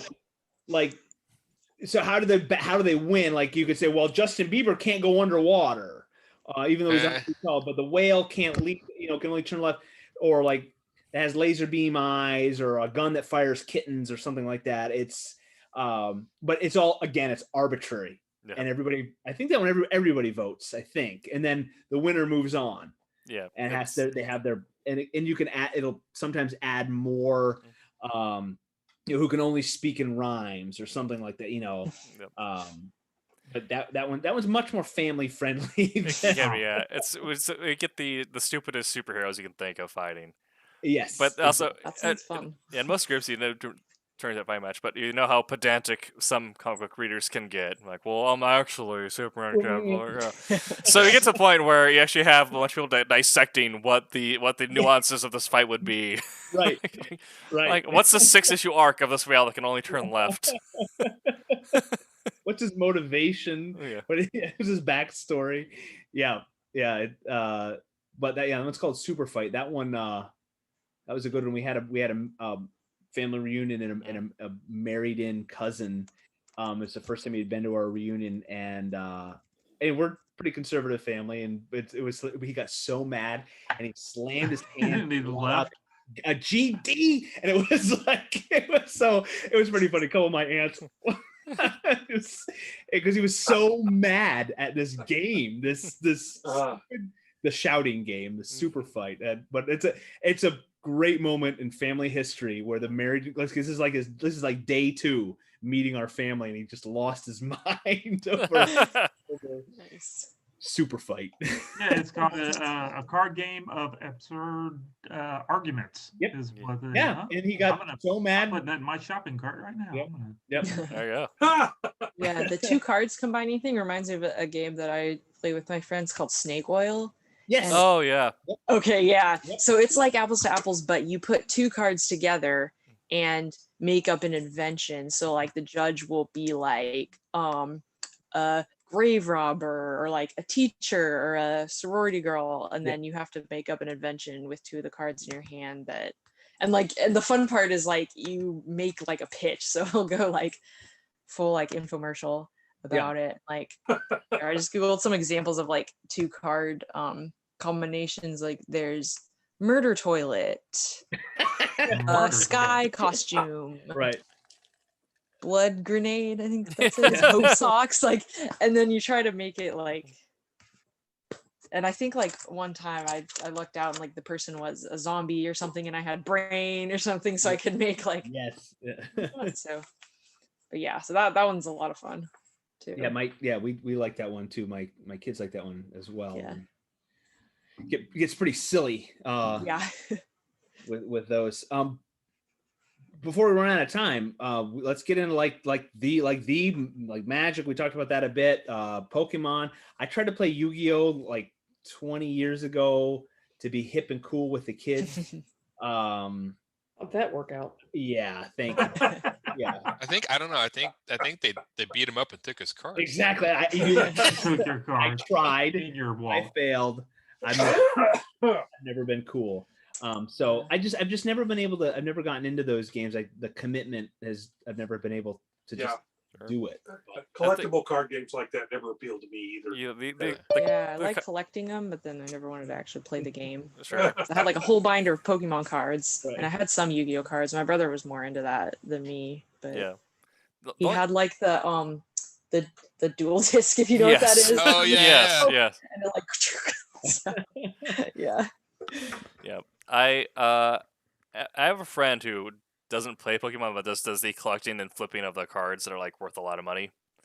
So that's what my son used to do with his Magic the Gathering cards. Yeah, and now he's doing it with stocks. Yep. Hey, I can teach you. Graduated, and he's actually making a little money. Yep. So, I mean, I play Magic and I like comics. The whole reason you just get into it is because the art is cool. And then and then once you get into it, you realize you're too far gone and there's no getting out. It's a swamp or it's a quicksand. Yeah. Sucks you in, you can't get back out again. Well, I'm always amazed sometimes. Like you'll see those cards. The art's amazing. Like Dominion. I like Dominion a lot. Oh yeah. And then you'll get this one card where it's like they're like, oh crap, we need an artist, and they're like they hire a 4-year-old girl. Like the card is like. Who drew it's this horrible piece of art. Like everything's amazing, and then this one card, like how'd that there's a lot of weird consistencies. In 20 years, that'll be the collectible one. It will be. Wants to throw it away. Yeah. The goofy looking. Yeah. What's really interesting is you'll get like misprints will be the ones that are super collectible, and that like a word is missing a letter that's on every other word. So because of that error, or what when Wizards got their partner in Japan, so half their art, they started doing special sets that are done by Japanese illustrators and packaged in Japan. So their cards have a different texture to them, they're packaged differently, and the art and everything is all different. So if you find those, they're worth typically a lot more than the American counterparts that are mass produced. So wait, okay, so you play a lot of Magic, Tim. So I heard this rumor, and maybe you've heard it too. There was a story years and years ago that somebody won a Magic tournament by literally tearing up a very old rare card and scattering it on its opponent's card, and it's supposed to be whatever each piece of the card touched his opponent's card, it would kill him. It was like a one-time use card, and he destroyed it in doing this, but it won him the tournament or something like that. I heard this rumor of like there was a card that actually did this. Now I have no idea if this is true or not, but I heard this. Yeah, I don't think that's the an card actual really had magic powers. Right? Yeah, no. Yeah. Say the incantation. Yeah, I don't think that's an actual card or thing that happened. I do know there are some insane stories where there used to be a bunch of cards that were very gimmicky like that though, where you would essentially pause the game, play a smaller game of Magic the Gathering, and then go back to the main game, and whoever won that comes in with like an extra turn and 10 extra floating resources to use for doing stuff. Wow. Or but there was one where I think it was an Ob Nixilis card, who Ob Nixilis is a big bad demon in the Magic lore, where you flip a coin and heads or tails it does something, and I believe he managed to chain tails enough that he won. That was Maybe the thing that actually. Maybe that's yeah. where the story came from. Yeah. I remember hearing this story. It was like some card that you would do this, and no one would do it because you would destroy the card, but he did it. And it was I heard like you scattered onto opponent's card, and whatever the pieces touched, like it did damage or whatever. I don't know. So you it sounds a like an card interesting that's concept. Right. like a rock, paper, scissors card. You pull it out, and then you have to play rock, paper, scissors right in the middle of the. There used to be Ace, actually, yeah. They used to be, the Magic used to be very And then you see gimmicky the- before they're like, maybe we should actually just make the card game its own thing. Or maybe you Yeah. punch the other guy. You have a punch fight, and whoever wins the actual fist fight wins the game. No, that was senseless knife fight, not punch fight. You got the Oh, cards okay. on. God, Magic noob. Seriously. I'm sorry. Didn't you use dice in that too? I think they used to. For some things. You have your life tracker with the Magic logo on the front there. So you start with 20 life, and that's an easy way of just rolling down to track it. That's a D20. It's pretty much is. But yeah, if little bitty yeah. die. Oh, little baby. Little baby one, yeah. And you also have small dice, which some people use to keep track of adding counters or bonuses to their own cards. So you just put a dice on it for easy tracking instead of keeping a running notepad. However, in tournaments, it's recommended you keep a notepad because if the dice ever get adjusted, whatever value is facing up that the ref sees, that's the legal value. Oh. So there have been moments where someone has actually knocked the table and rolled Oh. someone's health down by 10 points. The ref comes by, sees it, and they're marked down at being 10 health lower. No, video it. Video the whole game while you're playing. Look. Yeah. It was an 18. So that's why a lot of people now offer running pads, and the dice only really get used in your home settings. Did any of you guys ever play Epic Spell Wars? Yes. Yes. That's super fun. Okay, yeah, that's the one that we played a lot. Yeah. They had fun. I think they have a bunch of expansions out for that now too. Mm-hmm. It was like Battle at Castle McKill or something like that. Yeah, something. It was, and then it got more like adult. The artwork looked like Adventure Time artwork. Yeah, it's essentially someone. It's kind of like a deck building game, but everyone's a wizard building a spell that's 3 parts of an incantation to try and kill each other to become the supreme wizard. But it's all the art and everything is based off of like 80s hair metal style stuff. So it's just the most absurd spell names and art you can get. Just guys with like their eyes being gouged out. It's pretty fun. Yeah. I did play a game years ago, and I still play it with my nephew called Eye of Judgment. I don't know if any of you guys ever. It was a PlayStation. I think it was it 3? I think it was PlayStation 3. But it was like the cards would actually be scanned by a camera, and they come to life on the screen. Oh wow! It was like they had this sort of like mat that the camera would scan, and you put the cards down. It was pretty. I mean, you got it working pretty decently. But the game did most of the work for you. So we never. It was supposed to be a deck building game, and we never built our own decks. We just gave each other random cards and just went for it. But they pretty much ruined it because everyone figured out you can just download the cards off the internet and scan them. So no one bought the cards, and you completely destroyed the game. Well, that's the. But it was a cool concept. That's like that one game. I forgot what it was called, but But instead you get like a little, like mobile scanner thing. You would scan barcodes of products, and it'd give you a thing. But then quickly, a bunch of like production unions got to like, you guys can't do this. Yeah. That was the same sort. I don't know if it was a barcode or whatever. I mean, I have like I still have all the stuff for the game. My nephew every once in a while will still play it. But it's cool because they'll actually like you'll see the cards on the screen, and then you can actually see your characters rise out of the cards and then animate. And so it seems like the board kind of comes alive or whatever. Yeah. And then of course if you attack, it switches to the screen where they actually do attack animations. Like when they do spells, this guy is like this huge head of this wizard comes out of the whole board and like says the spell name, and then like all hell breaks loose. Nice. It's pretty trippy. Cool. It was it was definitely a really cool concept, and I saw people who made an entire like wood boards and stuff with cameras, like permanent things and stuff, and people really got into it. But they killed it by figuring out how to pirate the cards. So I'm like, okay, there goes that. So we're gonna start wrapping this conversation up because we've got more to talk about that's not card games. But what has been it seems like in my limited knowledge, Magic has been the game that has stood the test of time, because that has been around since 96, early 98. 90s. Yeah. It went to alpha like in 92, but the officially like printed in 98 or something like that. Okay. Yeah. That's a long time. I think Magic and Pokemon hold the record, and Yu-Gi-Oh's coming up behind them. Yeah. And they're like, because I don't know, Pokemon is still like, people are still playing it. I'm probably not the level they were, but it still has a following. Yeah, it's still Yu-Gi-Oh. yeah. I haven't seen any Yu-Gi-Oh stuff, but at the shops that I play at, we have our Magic Nights, and then Pokemon is just as big. Definitely a younger audience, but they definitely have just as many events. It feels like. Yeah. Okay. There was like some regional Pokemon tournament in Daytona Beach near me. And I went to it, like they were taking donations for like some kind of charity raffle. So I had some Pokemon drawings that I donated. So I got to go there and I saw it, and there's like a bunch of people playing the game, and then there's tables of people playing the cards, and it was cool. That's definitely a thing. Huh. Yeah.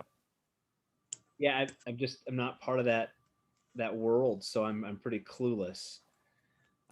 But that's cool. I like that. I like that people play that. I mean, it's creative. It's fun. I mean, just seeing like same thing with Dungeons and Dragons. Like, I was at Walmart, and it's there on the shelf at Walmart. The summer kit, and if you get your kids spending all their time playing D&D and spending all their money on Magic cards, they have no money for drugs and no time to get into trouble. They won't leave the house, and they won't. What would blow my mind is I go to these conventions, and then there would be a room or two set aside for the gamers and stuff like that. Mm-hmm. Right. And I kept thinking, they're spending all day at this convention in these rooms playing cards, and they're not getting out and experiencing the convention. Yeah, I know. They'd spend all this money to get into the convention and then just sit there all day long. I know some of those conventions are the money pots, so Magic tournaments. So you have a chance of actually like making your quarter's income if you win those. Yeah. But I know for there's money there. Yeah, for D&D, for some of those events, I've actually been recently kind of offered a foothold to that. Is you have professional dungeon masters, and these are like Mm-hmm. So you have people who have either wrote comics or have voice acted in cartoons or done any combination of things. Will run a game for people to like pay to come play with them. So I guess that makes sense. Yeah, so I can't remember the most recent one, but I think someone who worked on, I think Aaron knows the name of this, Battle Chasers. I think Joe Mad. Yeah, I can never say his last name. I know. But I believe is either them or one of the actors in the game adaptation of that recently started doing that, running games at conventions. Oh. That makes sense. I think it's one of the voice they're actors. bringing the Battle Chasers comic back. Yes, yeah. I can't, but like with issue 10, it's been how many years? 15? Yes.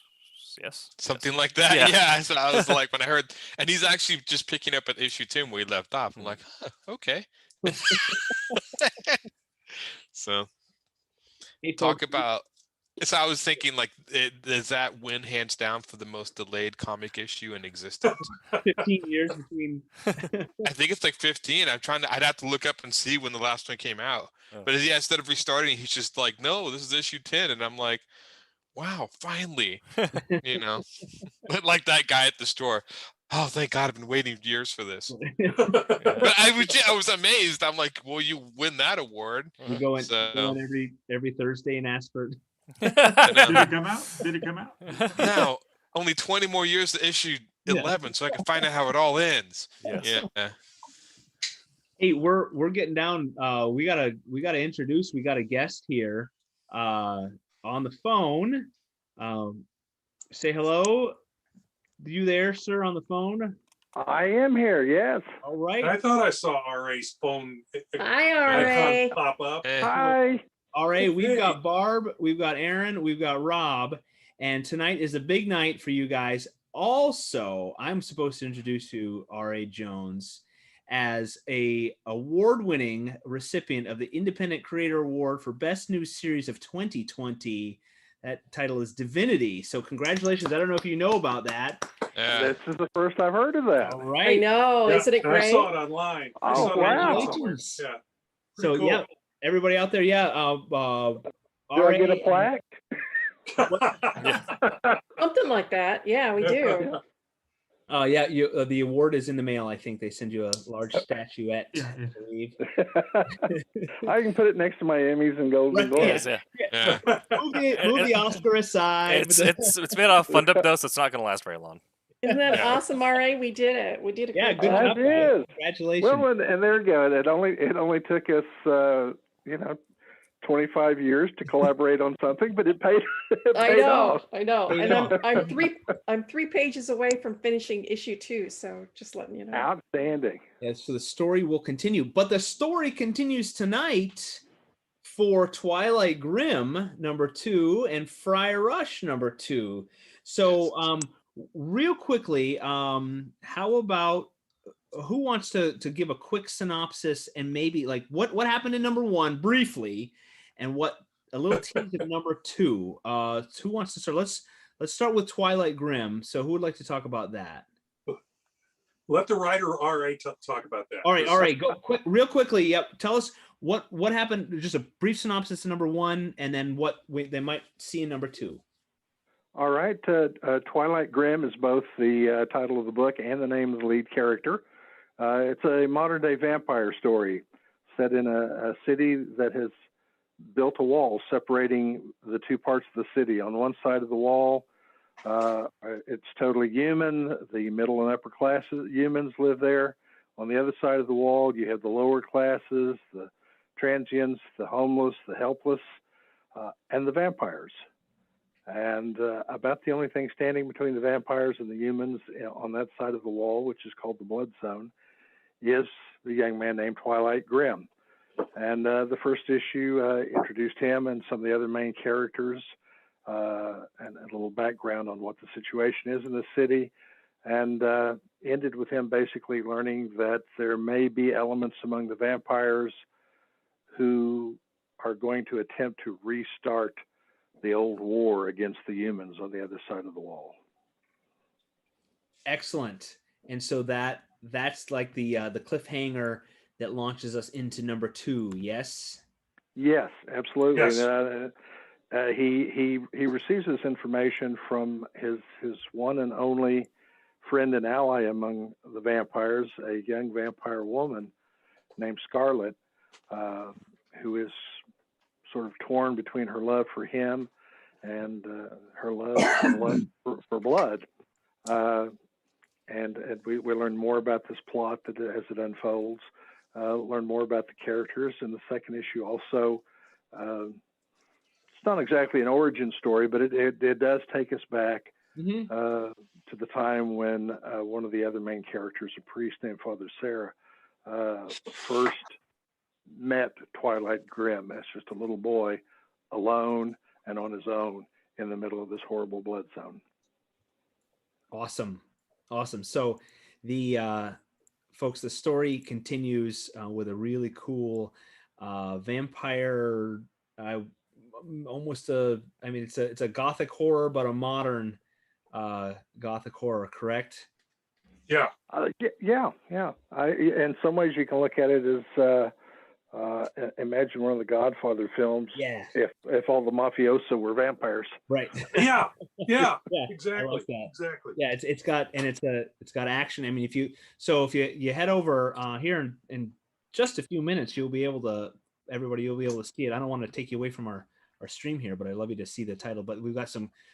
You can tell from the pictures, it's got action. It's got cool characters. It's got amazing art by Rob, and Rob still arts in a traditional style. Yes, I do it on real paper, right Bristol.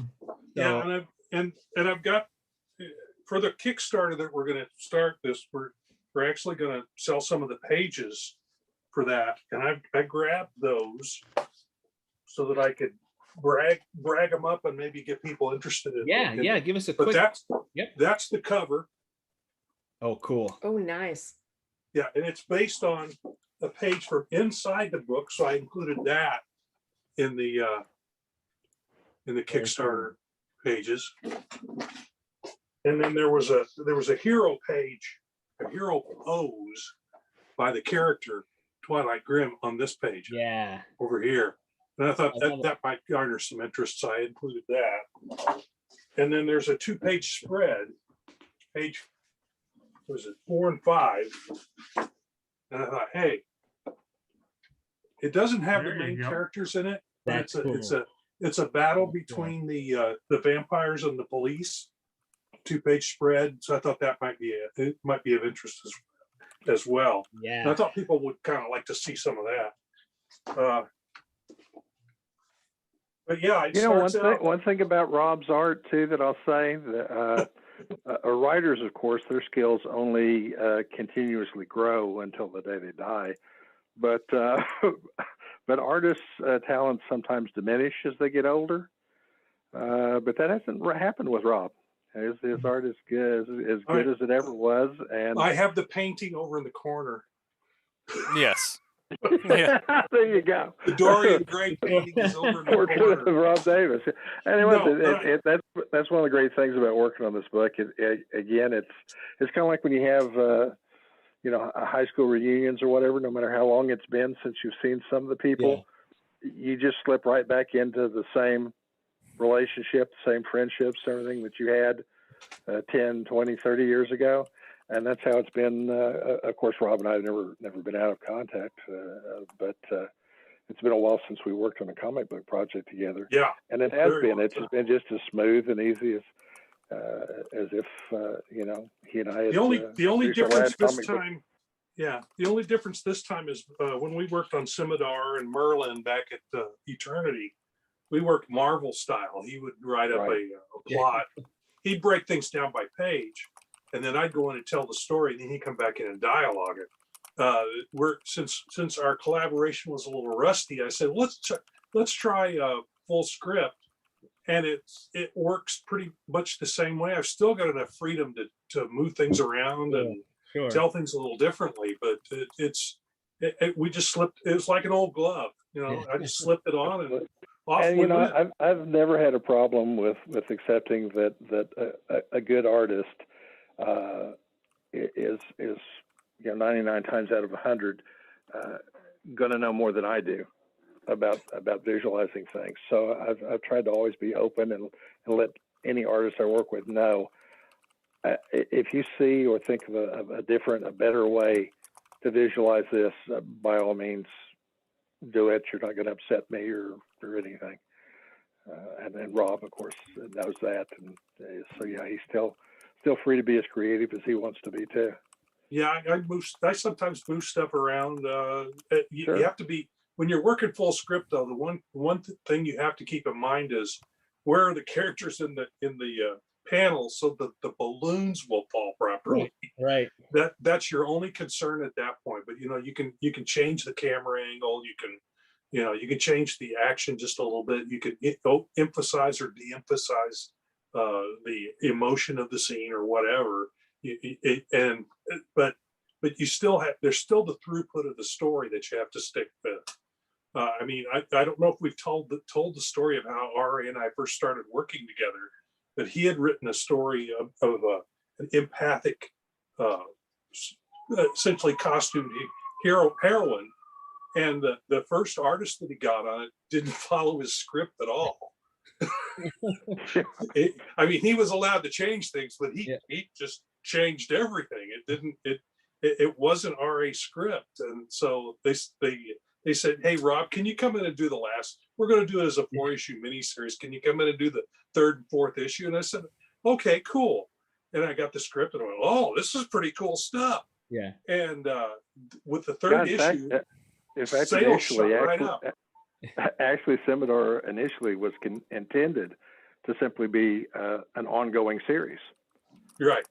Yep. But yes, because of the mess ups and the miscommunications with those first two issues, and the effect that it had on sales, the editorial decision was made to just this story arc wraps up in 4 issues anyway.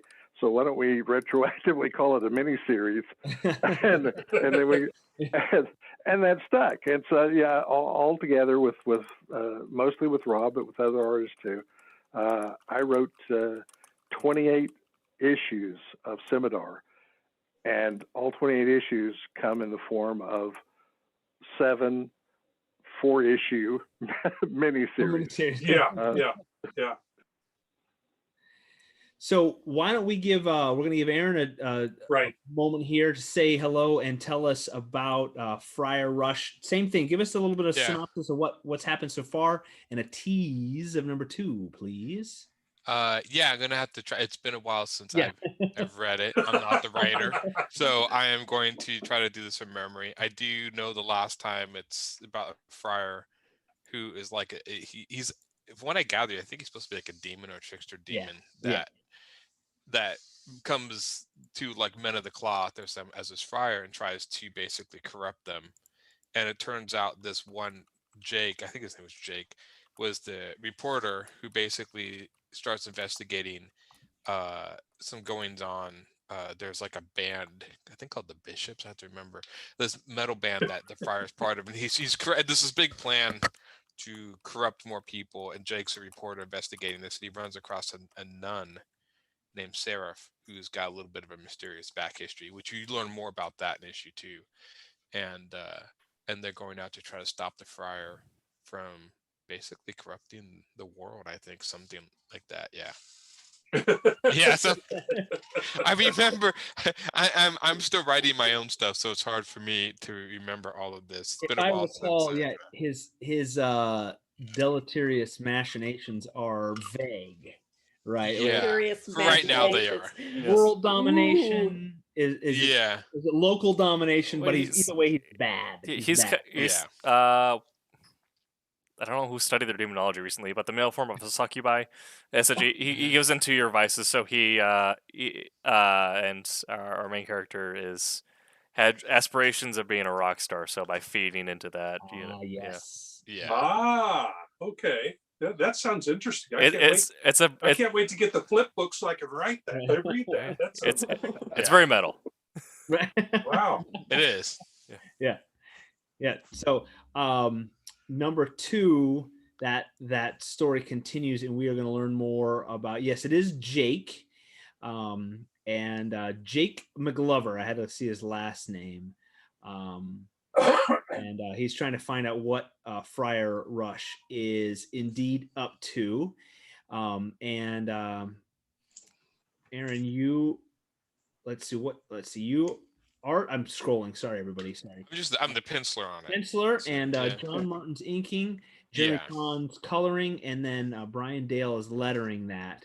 So got a cool team. Got a neat. You got a neat style. Very dynamic. People. A lot of movement. I think that you do that really well with your art. I like that. So it's a cool theme, and this is number 2 out of 3, right? 3, yeah. There's 3 in this series. Okay.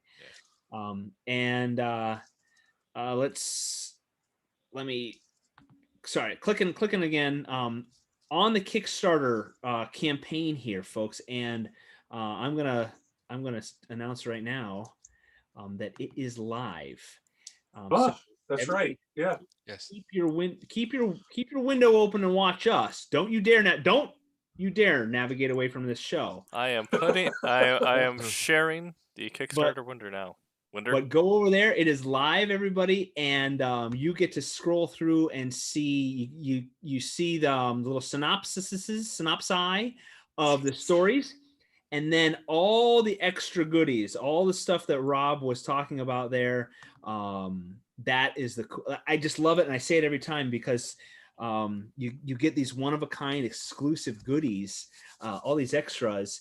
You can buy the comic book, of course, which is great and amazing. That's what we want you to do. We want you to read the stories, but you get exclusive content and stuff, when exclusive, you get it. You get that artwork, or the variant covers and so forth, to really get to see the breadth of the art that folks have contributed, the other artists and their concepts. We've got commissions as well. We got cool retro versions of our covers with the old Silverline logo, and then really cool Rob Davis commissions, Aaron Humphries commissions, and then awesome original art that you can grab as well. And that's a lot of it. The stuff from Rob, Aaron. Let's see. We've got original art, penciled pages from Aaron as well. That you are going to get, and you'll get them in your hot little hands. So that is live right now. So we got our current campaign. It's all very exciting. The Silverline titles in the Silverline world keeps growing. And it's already getting pledges already. Yeah. So really, wow. Yeah, sure is. Up to $127 already. And I will reiterate, folks out there, this is not speculation. These stories are done. They are ready. You are pre-ordering your comic books. So at the end of the campaign, and Roland and his crew have been fantastic about getting these out quick, within a couple weeks after the close of the campaign. Tommy just waits there with his finger ready to click print. Ready to print. Just to click print, and they start. We gave it to Roland. Picked up the books from the last Kickstarter. I think it was last Friday, and I think by Monday or Tuesday of the week after, they got them all out. So you're not speculating, you're pre-ordering and you are supporting independent comic books and independent creators. And go through the list, scroll all the way down, and you get to see all the names, all the folks that have contributed variant covers and extra art, all the names that are involved on these titles. And Barb, where I was scrolling through today. Over Peter Clinton. Yes. Twilight Grimm. There you go. Thank you. Yeah, Peter Clinton penciled and Barb inked. Got lots of people involved with these titles. So it's really, really a fun thing. And I don't say it jokingly that we got a Silverline family here, and then you guys out there watching the shows, buying the comic books, spreading the word. You're part of the family, and we appreciate that. So I will. One of the things that I've noticed, in fact, and I really don't mean this in a self-serving way, is that Roland Mann has done a terrific job of assembling not only an editorial team, but a team of freelance creative people that is very impressive, and they're doing some good work. And I think, I'm not making any predictions about anything in today's world, but the potential is there, I think, for Silverline to really become a big player among independent publishers in the comic field. So get in on the ground floor of it if you can. I don't think. This is straight ahead storytelling. It's not any of this the crazy weird things that are going on now. This is this old fashioned good storytelling. Is what's going on here. So and absolutely, exactly. Rob R.A. Thank you. The Silverline, like I was saying I said earlier too, it's just been this exponential this rocket ship of creators and editors and all these people making stories and drawing and inking and coloring, and we've got so many cool things. And it's really, this is just the beginning of what Silverline has in store.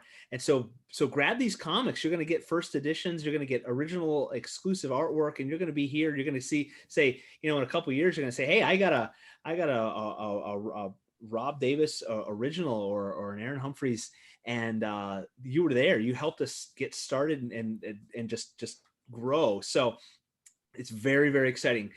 We got to start wrapping up. I'm going to have everybody say goodnight and give us a quick update on how you can like and follow them. I always say, please remember to like, follow, subscribe us on Facebook, and follow our channel on YouTube.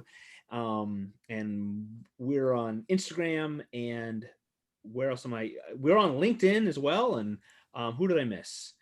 Instagram, Twitter, Facebook. TikTok. TikTok. We're on TikTok. We're just Wow. about everywhere. So go click the like, follow, subscribe, and you'll get all the updates. MySpace. Yeah, MySpace. Friendster. AOL. Copy AOL. We're still on AOL. Yeah. We're there. Pals. So I'll start the goodbyes, and for I don't know if what everybody's custom is for your show. Wednesday nights we like to say goodnight and say how to follow us. I'm at Steam Patriots on Facebook and Instagram, and my name's Scott Wakefield. And my title should be coming sometime soon, and I'll pass it off. I'll go Barb, then Haley, then Tim, and so go ahead, Barb.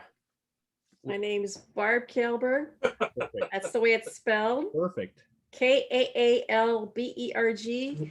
And you can find me underneath that name on Twitter, DeviantArt, Instagram, and Facebook. Perfect. Well done. Thank you. Haley, go for it. Right. Well, I'm Haley Martin. You can find me on Instagram at Haley Martin Art. You can read my comic heroic shenanigans at heroicshenanigans.com, or you can just Google it. If you spell it wrong, you'll probably still find it because it's kind of a mouthful. And then, yeah, Bear should be coming sometime this year too. Yes. Awesome. And then Tim, and then Tommy. I am Tim TK, associate editor at Silverline. You can follow the craft blog and all of our official updates at silverline.com. I'm also on all the social medias at Tim TK Writer, on TikTok as well at Tim Doesn't TikTok. And I'm also here on Twitch at TTV AgroBacon, where I stream Destiny and everything else like that. My book Wolf Hunter should also be coming out sometime later this year. Yes. Awesome, Tommy. And then we'll go down Rob, Aaron, and RA. Tommy, go for it. Just Google me. It's Thomas Florimonte, FLORIMONTE, and or just go to infernostudios.com, and that'll send you to where you need to go. If you really want to find me, you can find me. We can find you. You can find me. I'm everywhere. I'm on the corner panhandling for a change. You can find I'm everywhere. Oh, that was you? Yep. That was me. That was me. You can find him at the Publix on 53rd. That's right. Rob, exciting night for you. This is a good night. Okay, well, I'm not on as many places as some of these other folks are. I spend my time at the drawing board, but I am, we can find you sitting behind your drawing board. Right there. right here. Yes, Right there.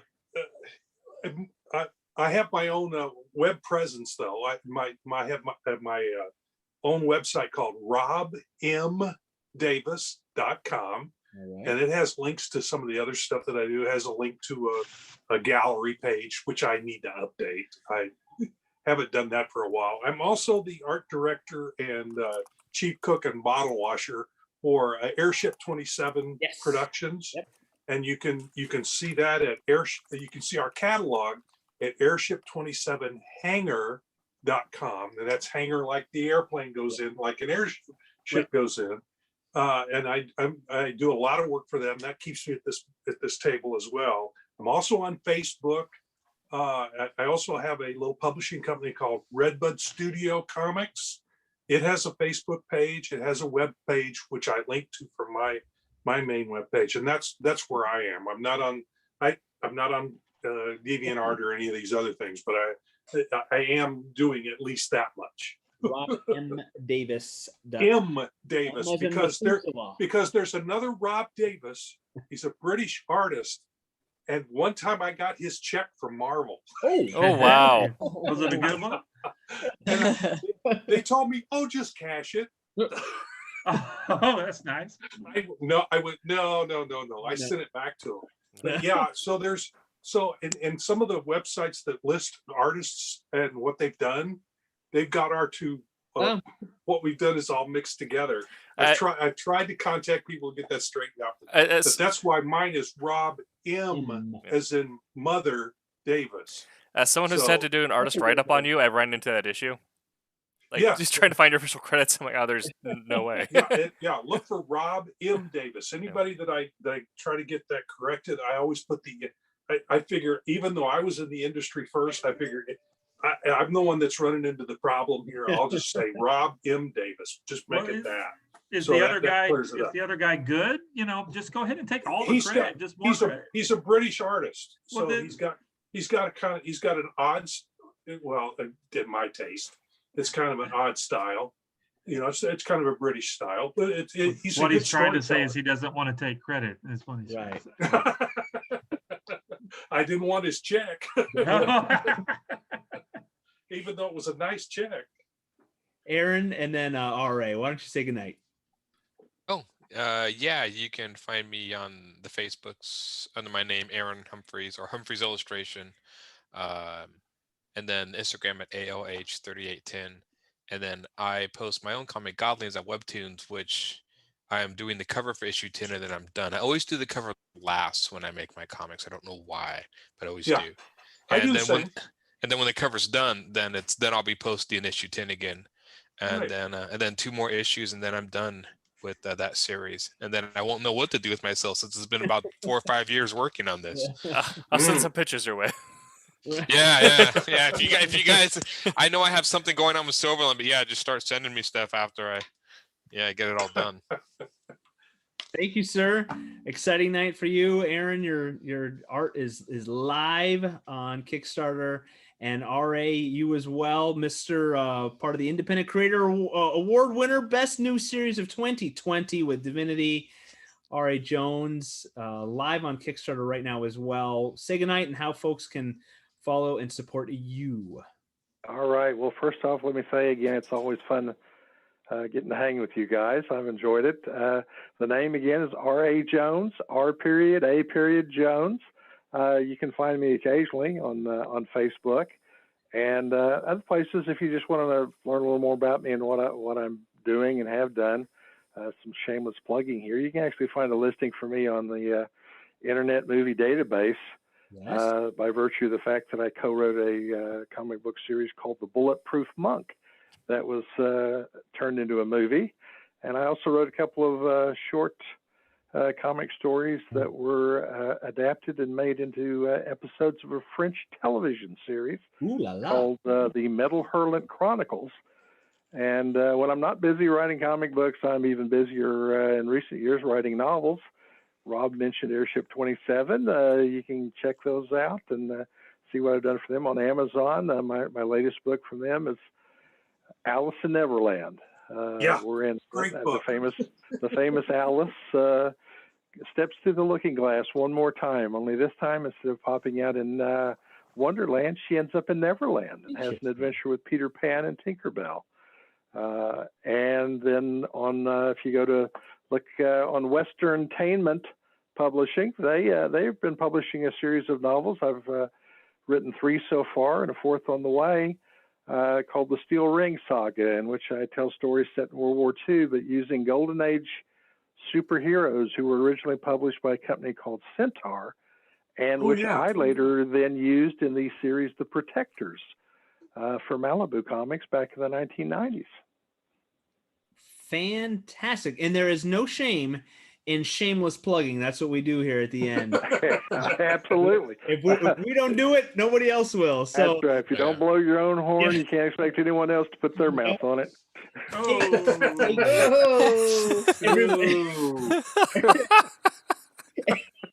I'm writing that down. That's a good one. I'm old. I can get away with saying things That's like that. right. Me too. That white hair allows a lot. Absolutely. It might be a lot of a lot of do-overs and aw. and on that note, ladies and gentlemen, thank you all that have been here tonight. Folks, the Kickstarter campaign is live for Twilight Grimm #2 and Friar Rush #2. Go over to Kickstarter.com, search for those, search for Silverline, search for Roland Man. You'll get results. He's the guy that posted that. And back those comics right now. Go over there and get the extras, because there's a limited supply of a lot of those rewards. So yeah, there's only one of each of my art.